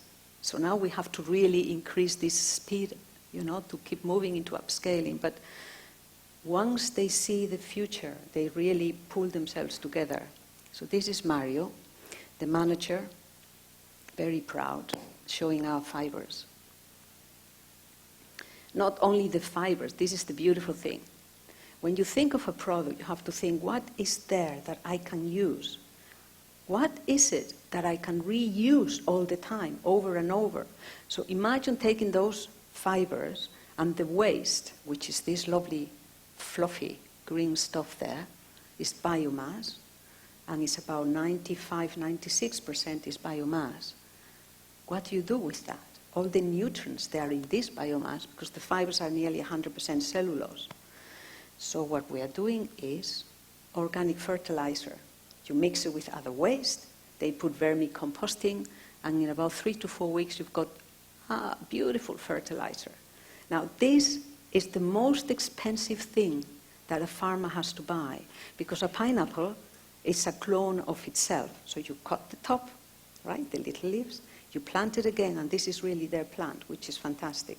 But the fertilizer, so we can have fertilizer out of the waste. So it's double waste and double income stream for the farmers.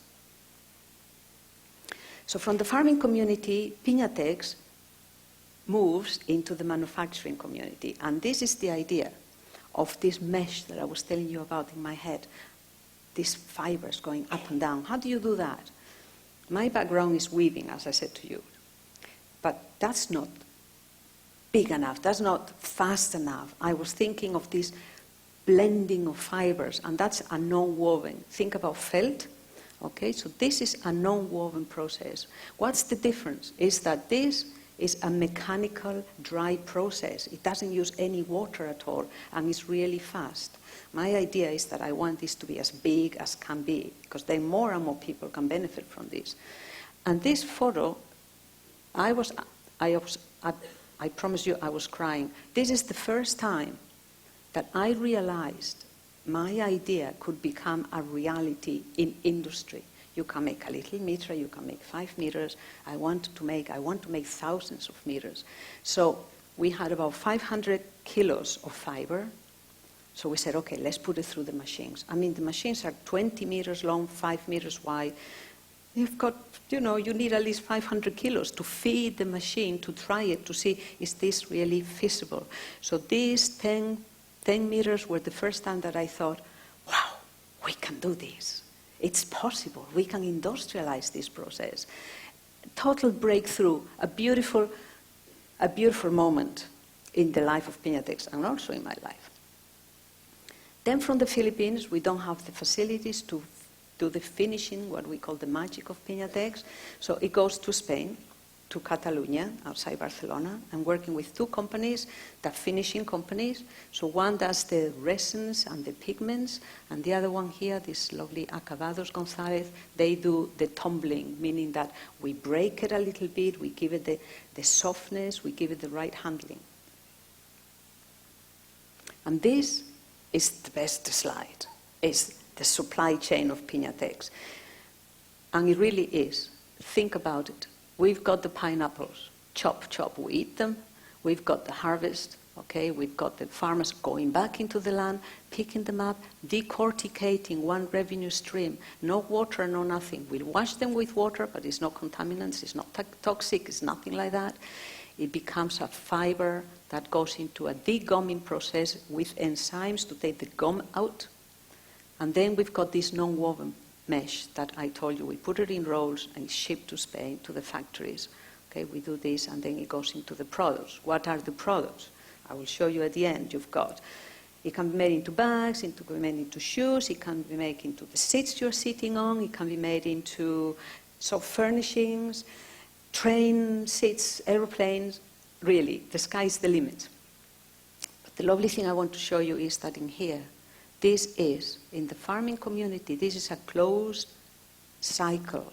This is really how we need to work today, meaning that there is absolutely no waste from a waste, okay? We're using the biomass to do the fertilizer, but when we have volume, it can become biogas, meaning that through an anaerobic converter, this mass can become gas that can be used, instead of using this dirty diesel, to dry the fibers, we can use that. It's just beautiful. It's really purely circular economy. And this is how we need to think about in the future. It's really about this circle. And then we have the bigger circle, which is the product, it's made, it's sold, and eventually, not today yet, it will become also biodegradable, compostable when you put it in the ground. Another beautiful cycle. I love it. I really do. So, circular economy. I think most of you probably know about circular economy and know about cradle to cradle, my inspiration in all the work. What does cradle to cradle mean? Means from the source, you bring it back into the source again. It's not the way the textile industry works today, which goes from the beginning, okay, we extract it, we make it, and we put it into the dump or whatever it is. We can't work like that anymore. And another important thing is, which to me is the pillar of my work, is that anything we develop, it has to be based on the 3 pillars of society. And I always put my fingers, there's not one higher than the other, there are the 3 of them there. It's economy, obviously, okay? We need money, not just for the beginning or the end of the supply chain. The whole stakeholders need to really be part of this. Economy, ethics, we need to care for people. And ecology, we need to care for the world. Otherwise, there's no world, there's nothing, right? This is so important. It sounds really simple, but anybody from the college, anybody thinking about design, this is the essence of a good design for the 21st century. So we go back to Piñatex. And Piñatex is a brand. And why is it important? Because this really represents what I'm telling you. It's about values. It's about transparency. It's about really knowing what happens throughout that full supply chain, be totally responsible. And that's what Piñatex represents. Not just fancy advertising campaigns. We don't even do that. It's about the real value within the product. And this is what we really need to think about. It's still a product. It's very versatile. It can be dyed very well. It can be laser cut. It can be printed, embossed, etc. So it's totally versatile. It can be thick. It can be thin. We can apply any coating. So it's quite a beautiful product to work for a designer as well. And now we're starting to do research and development. It's really how you develop a product. A product doesn't come out of a little drawing, a little beautiful sketch. We talked about this yesterday, right? It's not about thinking, oh, it's so fancy. I've got all this flashy stuff. It's so lovely. I mix this, this, and the other. That's not design. That's just fashion, right? So we're in Fashion Week, but we have to think much more ethically, right? Design is really about thinking, whatever I do, it has a responsibility. And this is what it's all about, what I'm talking to you today. And I was going to say something and it got off my head. But anyway, what I'm trying to say here is that it's so wonderfully versatile, and I've got some samples that I will pass by. It can be made very light, so now we can make apparel with it. It can be embossed, as I said. The automotive industry, they're really wanting this stuff. I mean, there's so many companies there, from Volvo to Gini, even listen, I won't say anything because maybe I shouldn't be saying, but it's prototyping this because they really want to have an alternative to leather. And I know what I was going to say, that research is key for developing this. I've spent 10 years and I'll never stop really research. Research is about building this community of collaborators that we need. I work with farmers. They know a lot. With chemists, with biochemists, with scientists, with foresters. I'm going to Costa Rica now. I need to meet somebody that is, minding the forest. And this is what design, again, is about. It's about this collaboration, this bringing together of all this knowledge. It's not about one person doing fancy things and selling it for whatever. That's gone. It's about this union of knowledge that brings us into something new. And this is what design is about. Obviously, the technical stuff is quite important as well. It may look a bit complicated, but it isn't. The tear strength is you pull the stuff. It better be strong. Otherwise, you haven't got a hope in the world that you're going to sell it. Tensile is the same. Seam rupture. You stitch it. It's got to be pulled 30 kilos.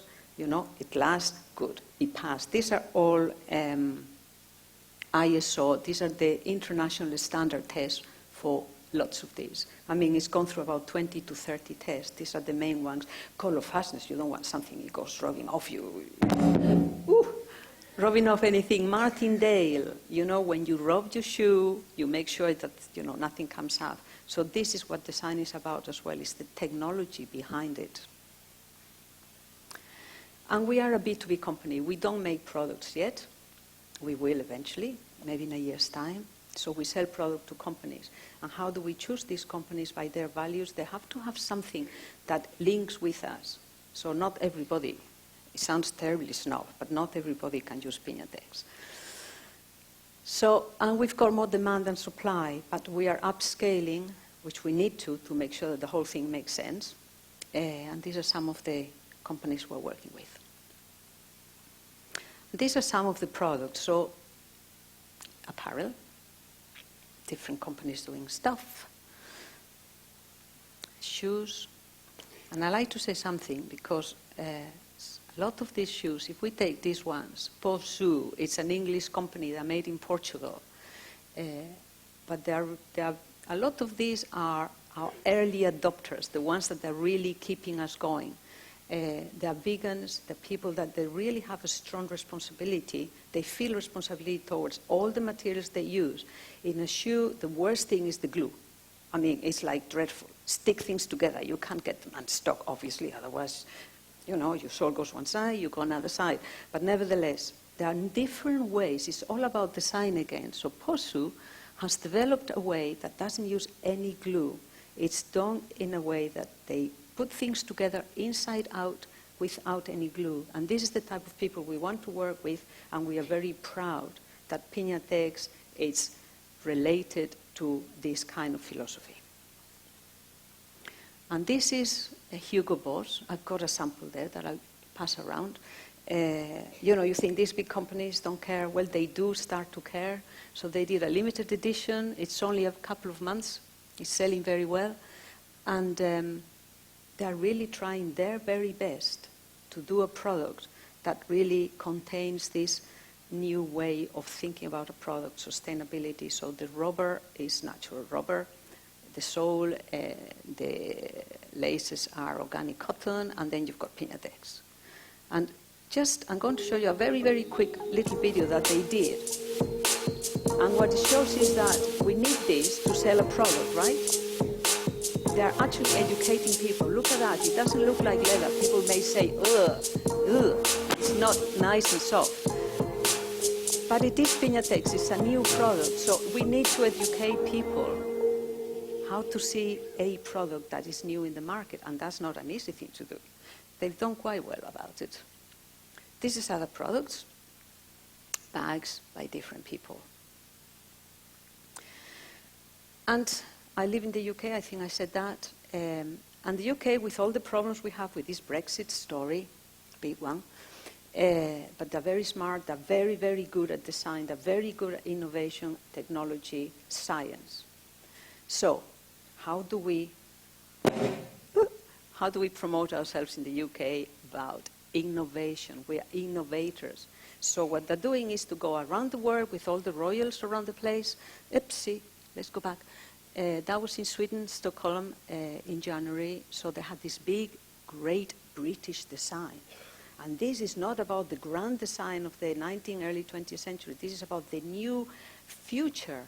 They're not going to have all this manufacturing power anymore, but this is the way they do it, and they do very well. It's about innovation. Design is about innovation. And we were one of the 4 companies representing the UK. This is a Copenhagen Fashion Summit.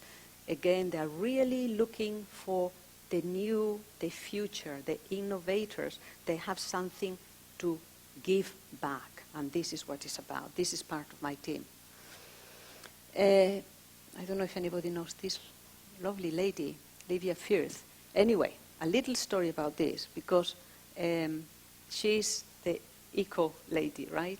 Most people know about Livia Firth. She's from England, and she's really all about sustainability. So she goes to the red carpets, to the Met Ball, and she goes with things that they are sustainable. So she appeared with a Piñatex gown, and we only knew that 2 hours before she went into the Met Ball, and somebody, the designer of this in Italy, they said, let me tell you where your Piñatex is going. It was like, yeah. Amazing. We were so proud. Different people doing different things. The whole thing is that some people are taking the risk, right? This is a very established, as we said yesterday, business, and what they're doing is to really trying to break through and taking the risk like Hugo Boss is doing, to bring new products into the market that have certain amount of value. So this is quite good because, it puts our name out there. It's about educating people again. So what is Piñatex about? It's about a byproduct from agriculture, meaning, as I said, we don't need to extract, we don't need to do anything, it's already there. It's about not having any chemicals that are damaging to the environment, very important as well. And it's about providing income to people, and that is the figure there. I think they probably get the farmers, we can buy a pineapple for £1, and the farmers, they probably get 20 cents if they do get that. Hey, where's the money going? Of course, it's the supply chain they have.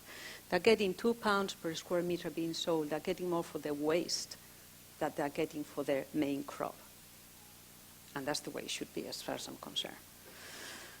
So, what is our vision? To develop a product in which commercial success is integrated with social, ecological, and environmental values. And this is really what is important in Piñatex. So, this is the impact. It's a new sustainable textile. We said that already. But there is economic value to everyone involved and better use of resources. And I thank you all.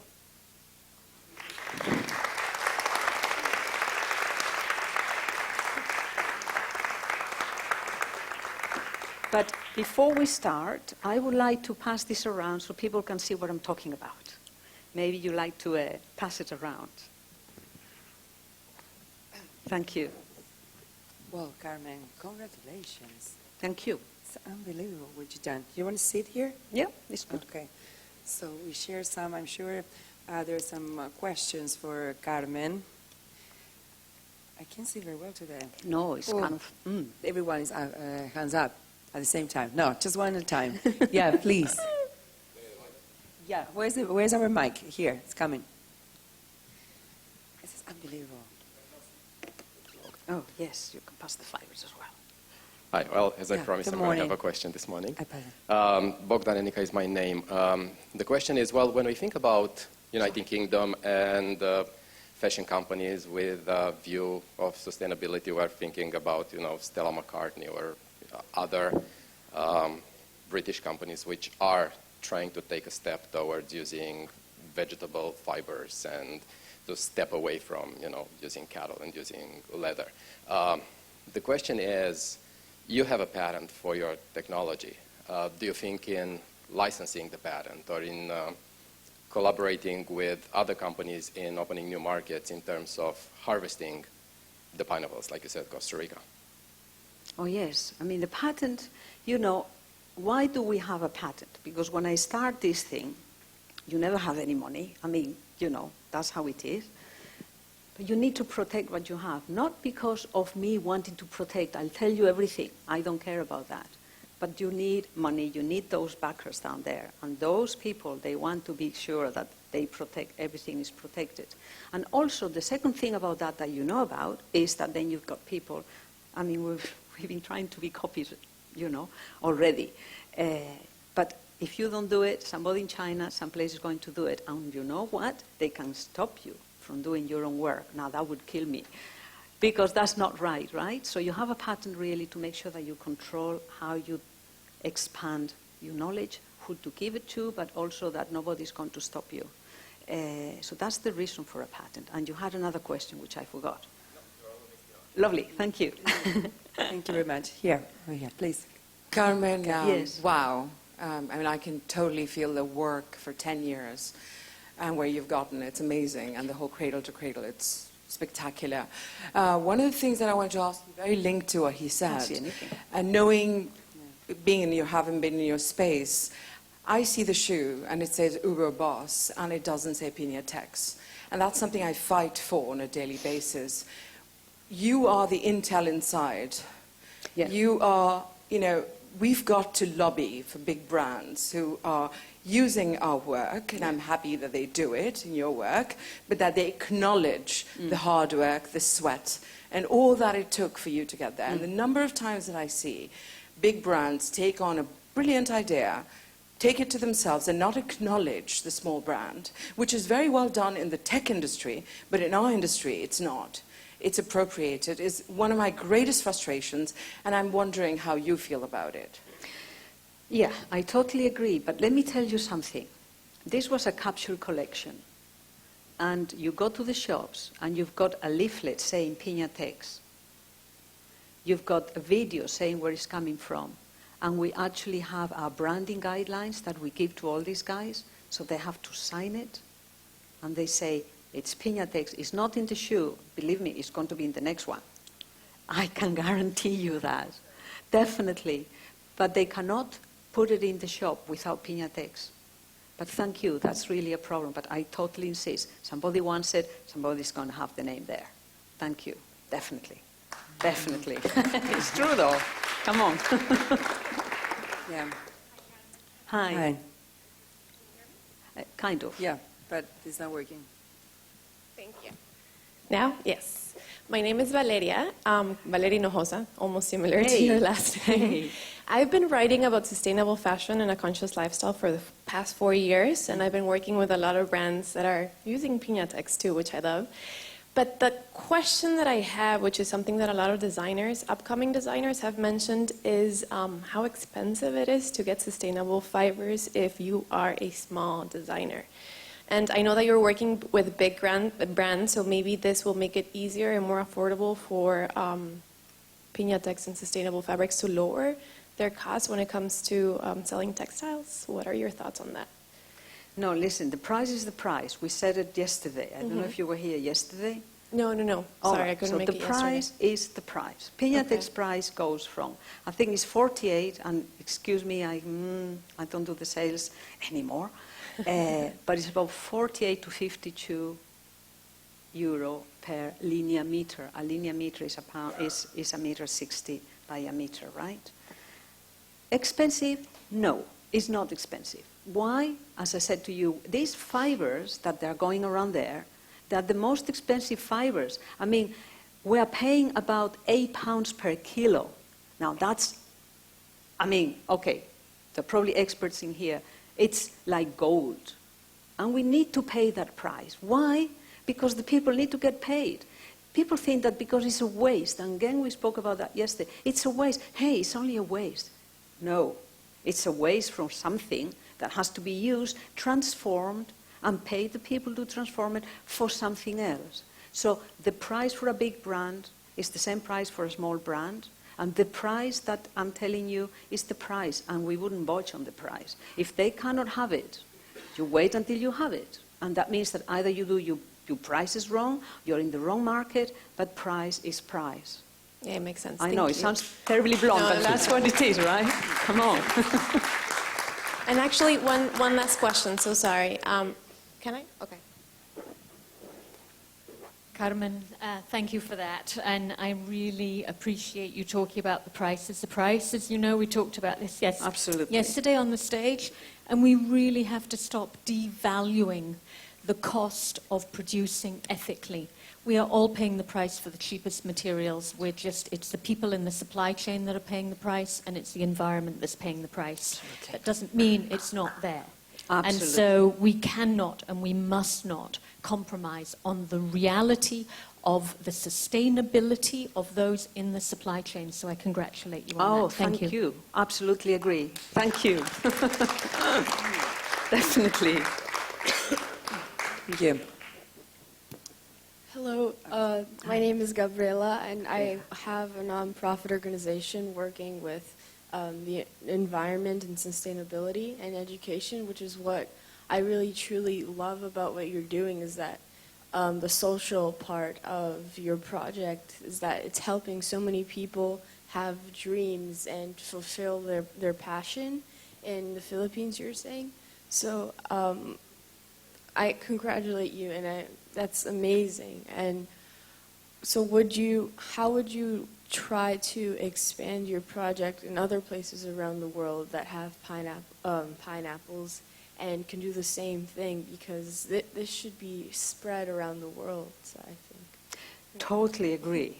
Thank you. Totally. So, The Philippines happened to be the first country that I was sent to, and then I realized this wealth of fibers, right?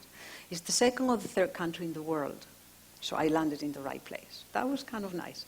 But what we're doing at the moment is upscaling. Now, going back to these funny decorticating machines that I was talking about, what we have to do, because the yield is really low, is hard work for the farmers. So it's not all rosy, by the way. It's bloody tough, right? And it's hard to bring everything up there where it should be. So we developed with a factory in China, the only place where you can develop a good machine, an automated decorticating machine. Nobody believed in this. I mean, really. Particularly in the Philippines. Even the government was saying, ugh. I said, you wait and see. So we've got the machine in the Philippines.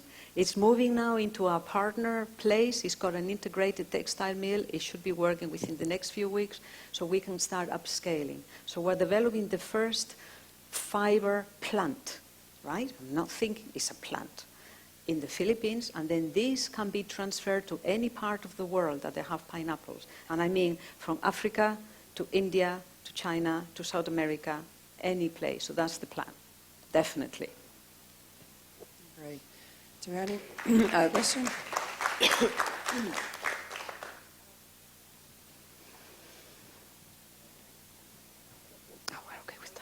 Hi, Michaela from Italy, Milano. Considering that what I heard yesterday and today, one of the major problems is related to the perception of this kind of products, so that people think that coming from the waste, it has to be cheap or it's not valuable.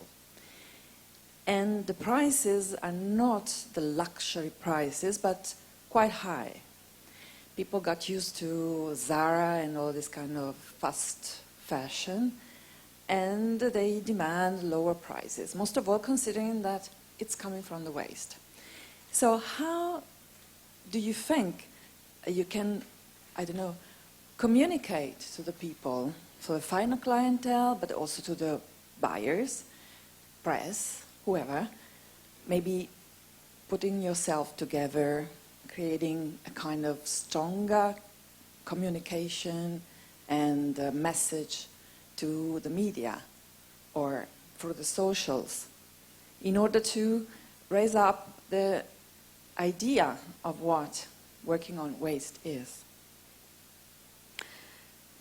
You know, as I said before, we don't really spend any money on publicity, but we've got loads of it. I mean, I can't tell you the figures, but we probably have 80-something followers in something like Facebook and 20-something in Instagram. I think social media is very powerful. I think we were talking about that. You know, you like it, you like it, you like it, you like it. We did a little video, somebody did a little video of Piñatex about a year ago. And you know, after about 3 weeks, 20 million people and 30 million people have seen this video. And I was thinking, I was going to work every day and they were saying, Carmen, you know what? Another 500,000 people have seen the video and said, what the hell? We don't need anything else. I think it's already there. 30 million people is a heck of a lot of people that they know about Piñatex. We didn't lift a finger. We basically did a little video. Somebody did a little video because they wanted to do a little video. It's out there, 1 minute, probably 3 seconds, and 30 million. So I don't see any problem with that. Yes? Oh. Exactly. Wow.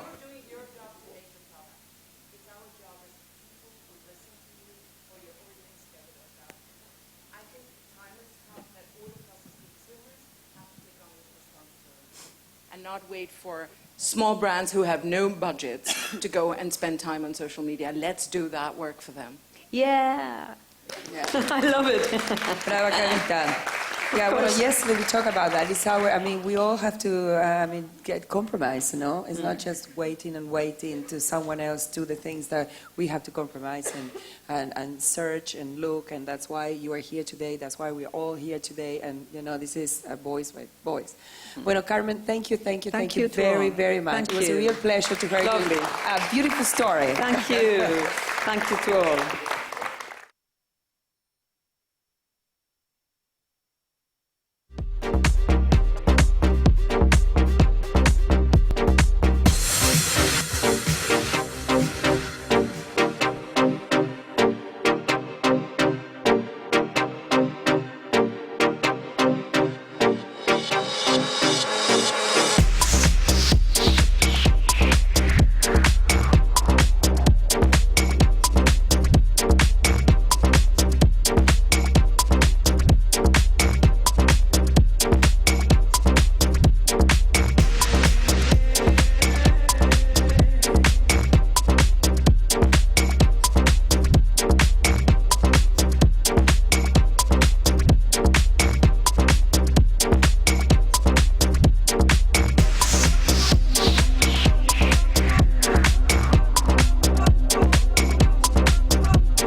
Thank you.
an expression for everybody. It shouldn't not just models. Models are used to help bring like new clothes, new collections to life, but fashion is a way to express how you feel and like what's going on in the world today.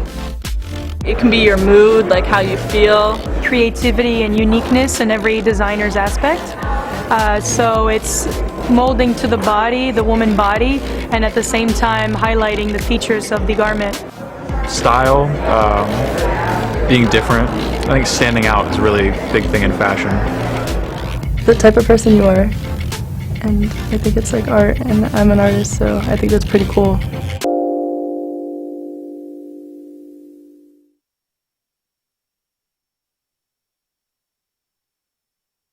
To start, I want to invite Sas Brown, who is the founder, dean of the Dubai Institute of Design and Innovation. Please, welcome.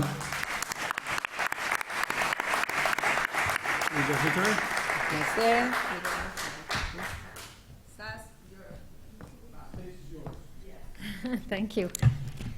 It is an absolute pleasure to be here. I am super excited to listen to all of the other speakers that come after me. There is really an incredible lineup of people here who are affecting amazing change, and I'm just simply honored to be part of that lineup. So thank you, Miami-Dade College. You are clearly one of the exceptions in terms of fashion education, and I'm very proud to be here. So thank you. So, as the introduction said, my name's Sas Brown. I'm the founding dean of a school you may never have heard of called the Dubai Institute of Design and Innovation. And I'm a very long-time activist, an advocate and writer on ethical fashion.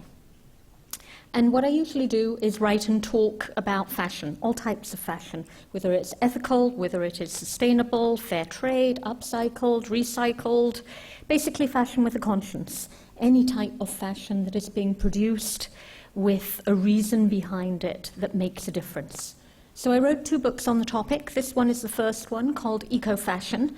It's now a bit of ancient history, but at the time it was the first one that really elevated the conversation of ethical fashion to something about high-end and high style. When this book was published, honestly, there was really nothing else on the scene about ethical fashion.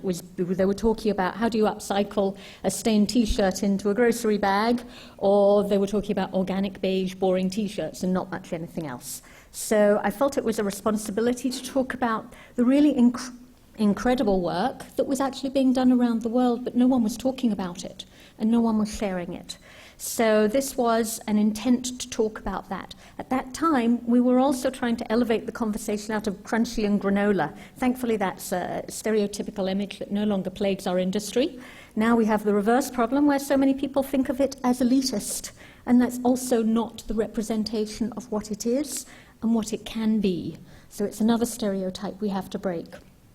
This was the second book, called Refashioned, and basically it was simply an outgrowth of the first. So there were just such a plethora of designers that were working with pre- and post-consumer waste, that were doing incredible design work, and again, not enough people knew about it. Even now, in this time, in this day and age, I get asked all the time, how do I know who's producing ethically? Where do I buy it?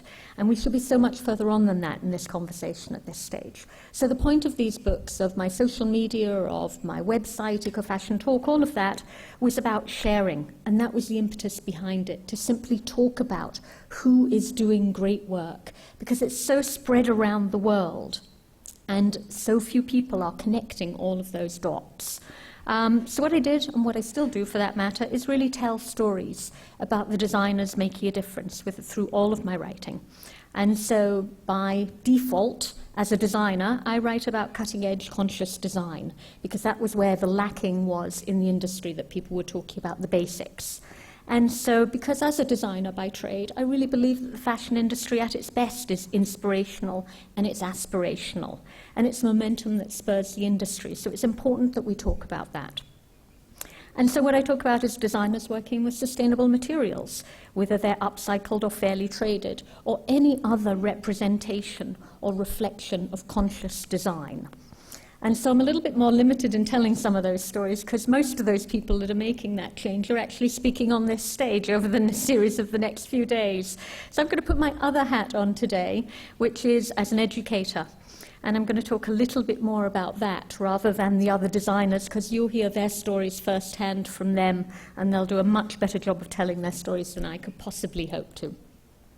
So what I want to talk about first is just to set a little bit of context and talk about why I'm here and where I've come from to do this. So over my career, I've worn 3 distinct hats, and that is fashion designer, fashion activist, and fashion educator. And while all of those different hats, all those different careers sort of led seamlessly one into another, I never found a way of wearing them all at the same time. So I was either working as an educator and at the same time doing my website, or just trying to juggle too many things. And that was a bit of a challenge. So as a designer, I worked with my own label for many years in the UK, in Canada, and in the US. And I was creative director for a number of high street brands, again in all of those different locations. But like many others, I became rather disillusioned with our industry, and I made a move to education as a means of trying to find a way to make a difference. And so education embraced many of the parts of me that I had to minimize or deny as a designer, particularly for big brands. And it rewarded my efforts and my conscience and allowed me to move from part-time faculty member all the way up to being interim dean at the Fashion Institute of Technology in New York. It allowed me to pursue my love of craft, and it led me to volunteer and work with sustainable development and women's cooperatives around the world for many, many years. While I was at FIT, and nearly 20 years ago now, I started researching and writing about designers that were working with the conscience around the world. And so my website, Eco-Fashion Talk, which is now archived, you can still access it, but it's no longer current because there are enough other people doing this now.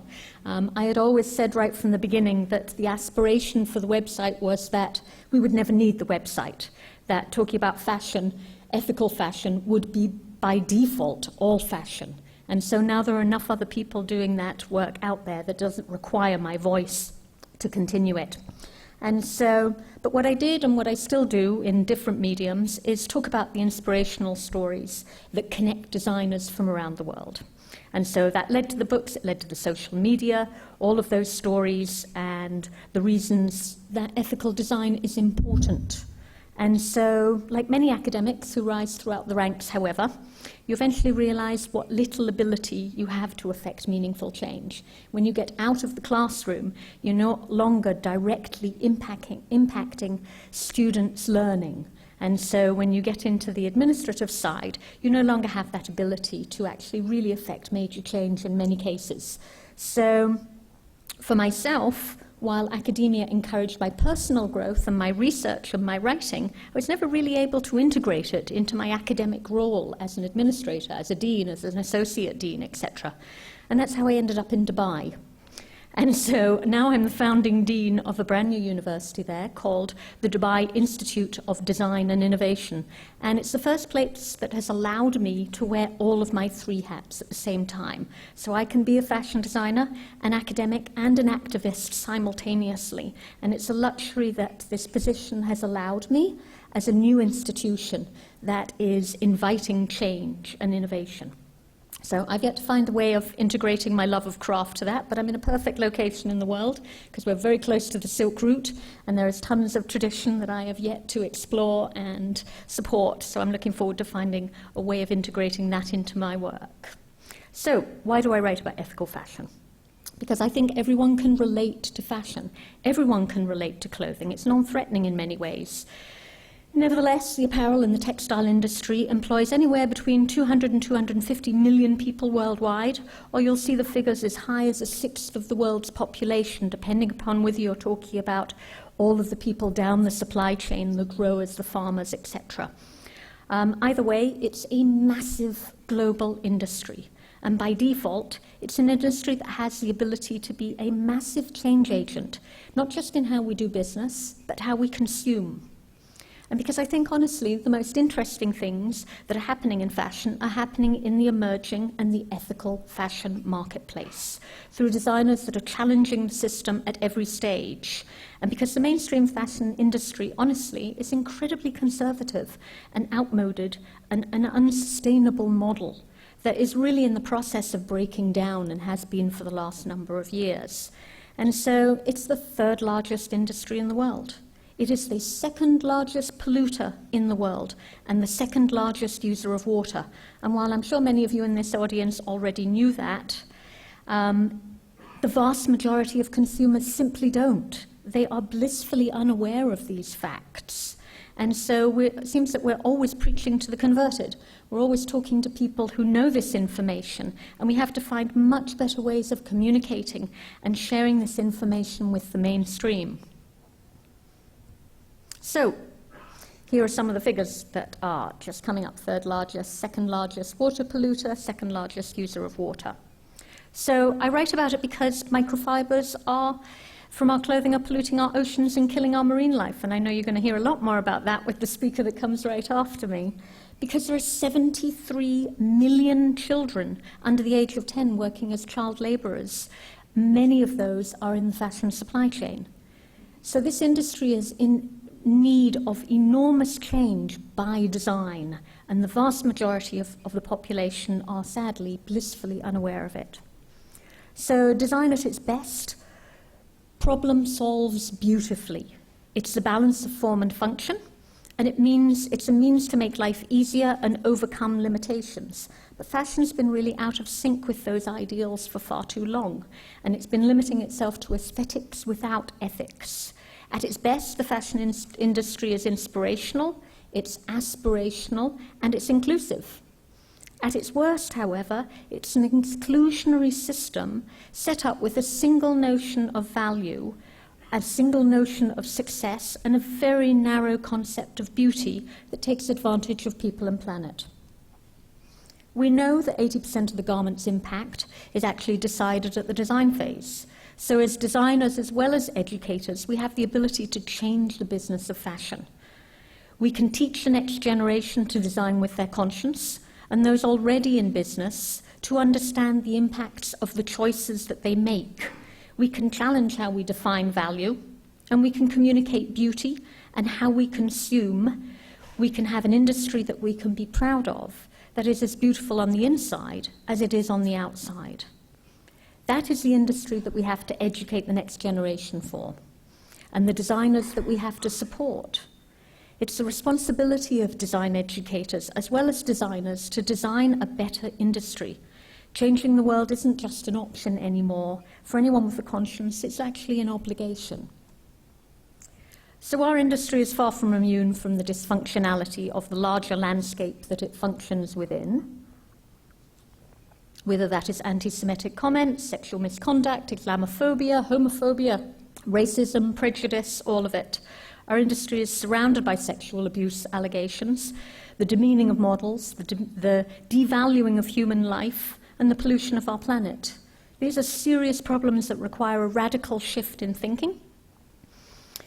We see responses to that and encouragement, however, all around us, whether that's with Black Lives Matter, whether it's with Me Too movement, school kids for gun control, social media shaming the rich and famous with accusations that date back decades, which really shows how dysfunctional our industry has been and how long it has been glossed over and simply just accepted as business as usual.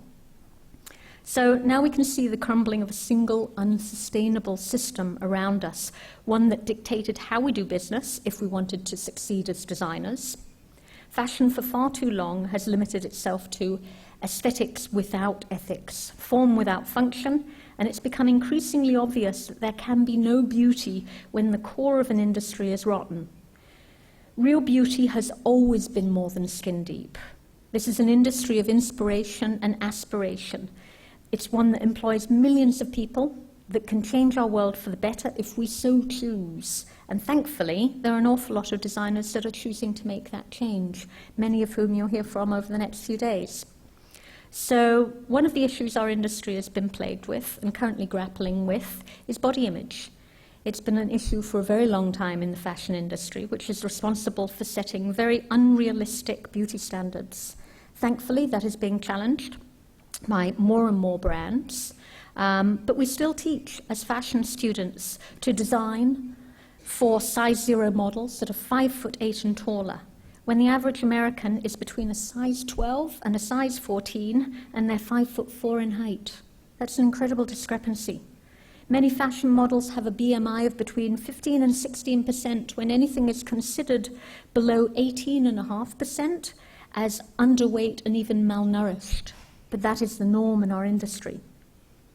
91% of women in the US are said to be unhappy with their bodies. Girls as young as 6 years old are reported to be unhappy with their weight.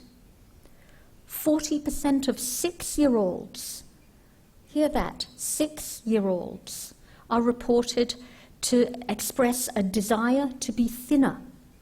And 81% of 10-year-olds have a fear of being fat. 35% of girls aged between 6 and 12 have already been on a diet. And 95% of people with eating disorders are aged between 12 and 25 years of age.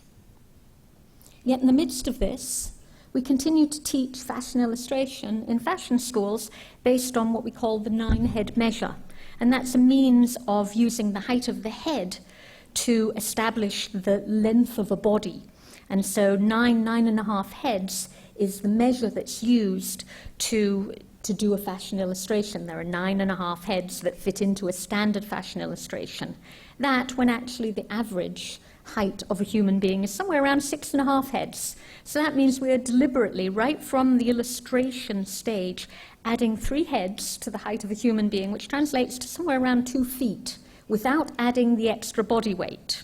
So that single measure, in great part, is why we continue to idealize this unrealistic standard of beauty. Think about it. It's how we draw and how we design as designers.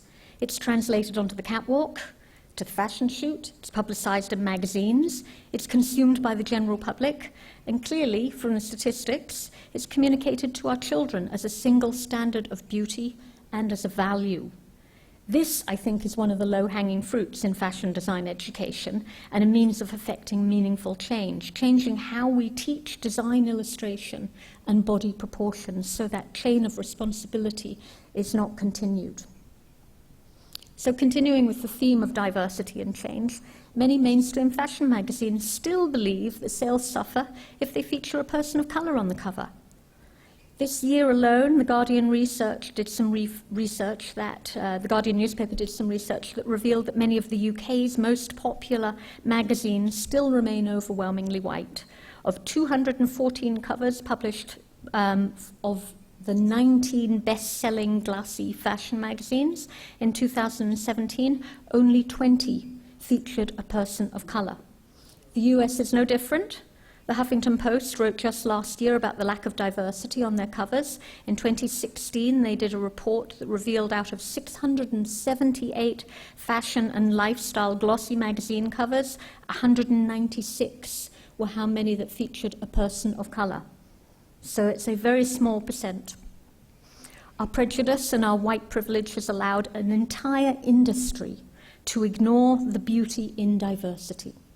From a business perspective alone, these are highly lucrative markets, which only serves to prove the level of prejudice that has sustained them. But simply from a human perspective, it defines the exclusivity of the mainstream fashion system and its associated industries.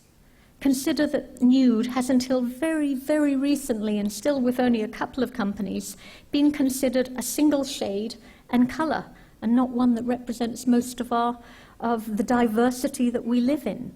It says a lot that it took women of colour to set up and develop these businesses, whether it was Nubian Queen, the lingerie line that I showed on the previous slide, that has a full range of about a dozen skin tones, all of which they call nude, or whether it's Rihanna's Fenty and her inclusive range of makeup that caters to women of all colours.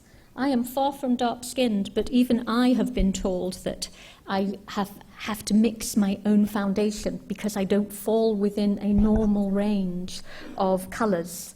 So it affects everybody. These are some of those, however, that are changing that diversity and that status quo. So some of this isn't recent. The Dove Beauty, Real Beauty campaign there contrasted with the Victoria's Secret Love My Body campaign, which I think really beautifully illustrates the diversity between the single ideal of a beauty and the reality of it. So Debenhams, the image on the right, have been actually a trailblazer. Interestingly enough, not someone you would necessarily expect. They started using a number of years plus-size mannequins on their lingerie floor to showcase, again, the diversity. They've done fashion shoots that involve Paralympians as models for their fashion campaign. There is one of them. We have models that are changing this status quo, whether it's Winnie Harlow, that's been used for campaigns for Desigual and Diesel, or whether it's Candice Huffine for Mango, who was also featured on the cover of Vogue Italia, and in the Pirelli swimsuit calendar, which is a marked change in how we look at beauty, thank goodness. So these are, without question, women of incredible beauty. And it's just one that shows that we have tried to fit into a single standard of beauty for a very long time. And so advanced style, one of my favorites, is of course iconic in terms of challenging ageism in the fashion industry, an issue that we've long had, and a problem that we share with film and music industries, as we do with many. When women are considered beyond their prime once they've passed their 30s, with very few exceptions. My own experience tells me that it's only once we pass 40 that really we grow into our full capabilities, and we only get better from there. So I think we do an incredible disservice to look at beauty as only from a youthful perspective. So inclusive design is a massive area of future growth in the fashion industry. And it's one that's only just beginning to be explored in any significant way. Traditionally, fashion design has been very narrow in its focus of an ideal of beauty, with very little inspirational work done in inclusive design. So designing for the disabled, for example, has traditionally been considered by most fashion designers as something that's incredibly uncool and not something that they want to participate in. This, however, is the work of a group called Open Style Lab, who are helping to change that concept. And they design stylish clothes for people of all abilities. And it's actually a collaboration with two of DIDI's curricular partners. We were founded by Parsons the New School and MIT. And so our curriculum was written by them, and this is a collaboration between the two schools to design for otherly abled people. And it's an interesting concept because, as with much of the interesting work that's happening in design, it's a collaboration with other industries. So they collaborate with engineers, occupational therapists, and of course fashion designers to come up with this really beautiful line. And what it does is, it really is a change of mindset from disabled to super-abled. And that's a key theme in how we deal with a lot of the issues that we have to deal with our industry. It's a change of mindset, and it's a flipping of the script from one thing to another. This is designed for, not just for aesthetics, but designed for ethics. This is student work from a 2016 graduate from Parsons, Angela Luna, and she was motivated to use design to comment on the refugee crisis, and so she was moved to use her design skills to do more than just design clothing. And so she worked with humanitarian agencies to identify the key issues that refugees face on a daily basis. And the most pressing issues were, of course, the need to have life jackets that were highly durable as well as highly visible on the water crossing, as well as protection once they landed wherever they were landing. So the result of her work and the result of her design research was a jacket on the left, which is also inflatable and highly visible when light is shone on it. And the two on the right are coats that also translate into tents. So the need of shelter was one of the main issues that they had to deal with. But they're also beautifully designed. It just shows that design does not have to compromise in terms of its aesthetics to solve a problem. So I'm a huge proponent of something called design futuring. It's really an academic take on sustainable design. And it's about designers taking the responsibility to consider the future impacts of their designs before they design them and before they bring them into being in the world. And so it is, after all, an act of creation, and it should be carefully considered, all of the impacts that we make. So the power of design, for good or for bad, and the responsibility of a designer to consider those impacts right from the very design stage. And the idea encompasses every area of design. It's not specific to any particular discipline. So the example that they give is about the motor car.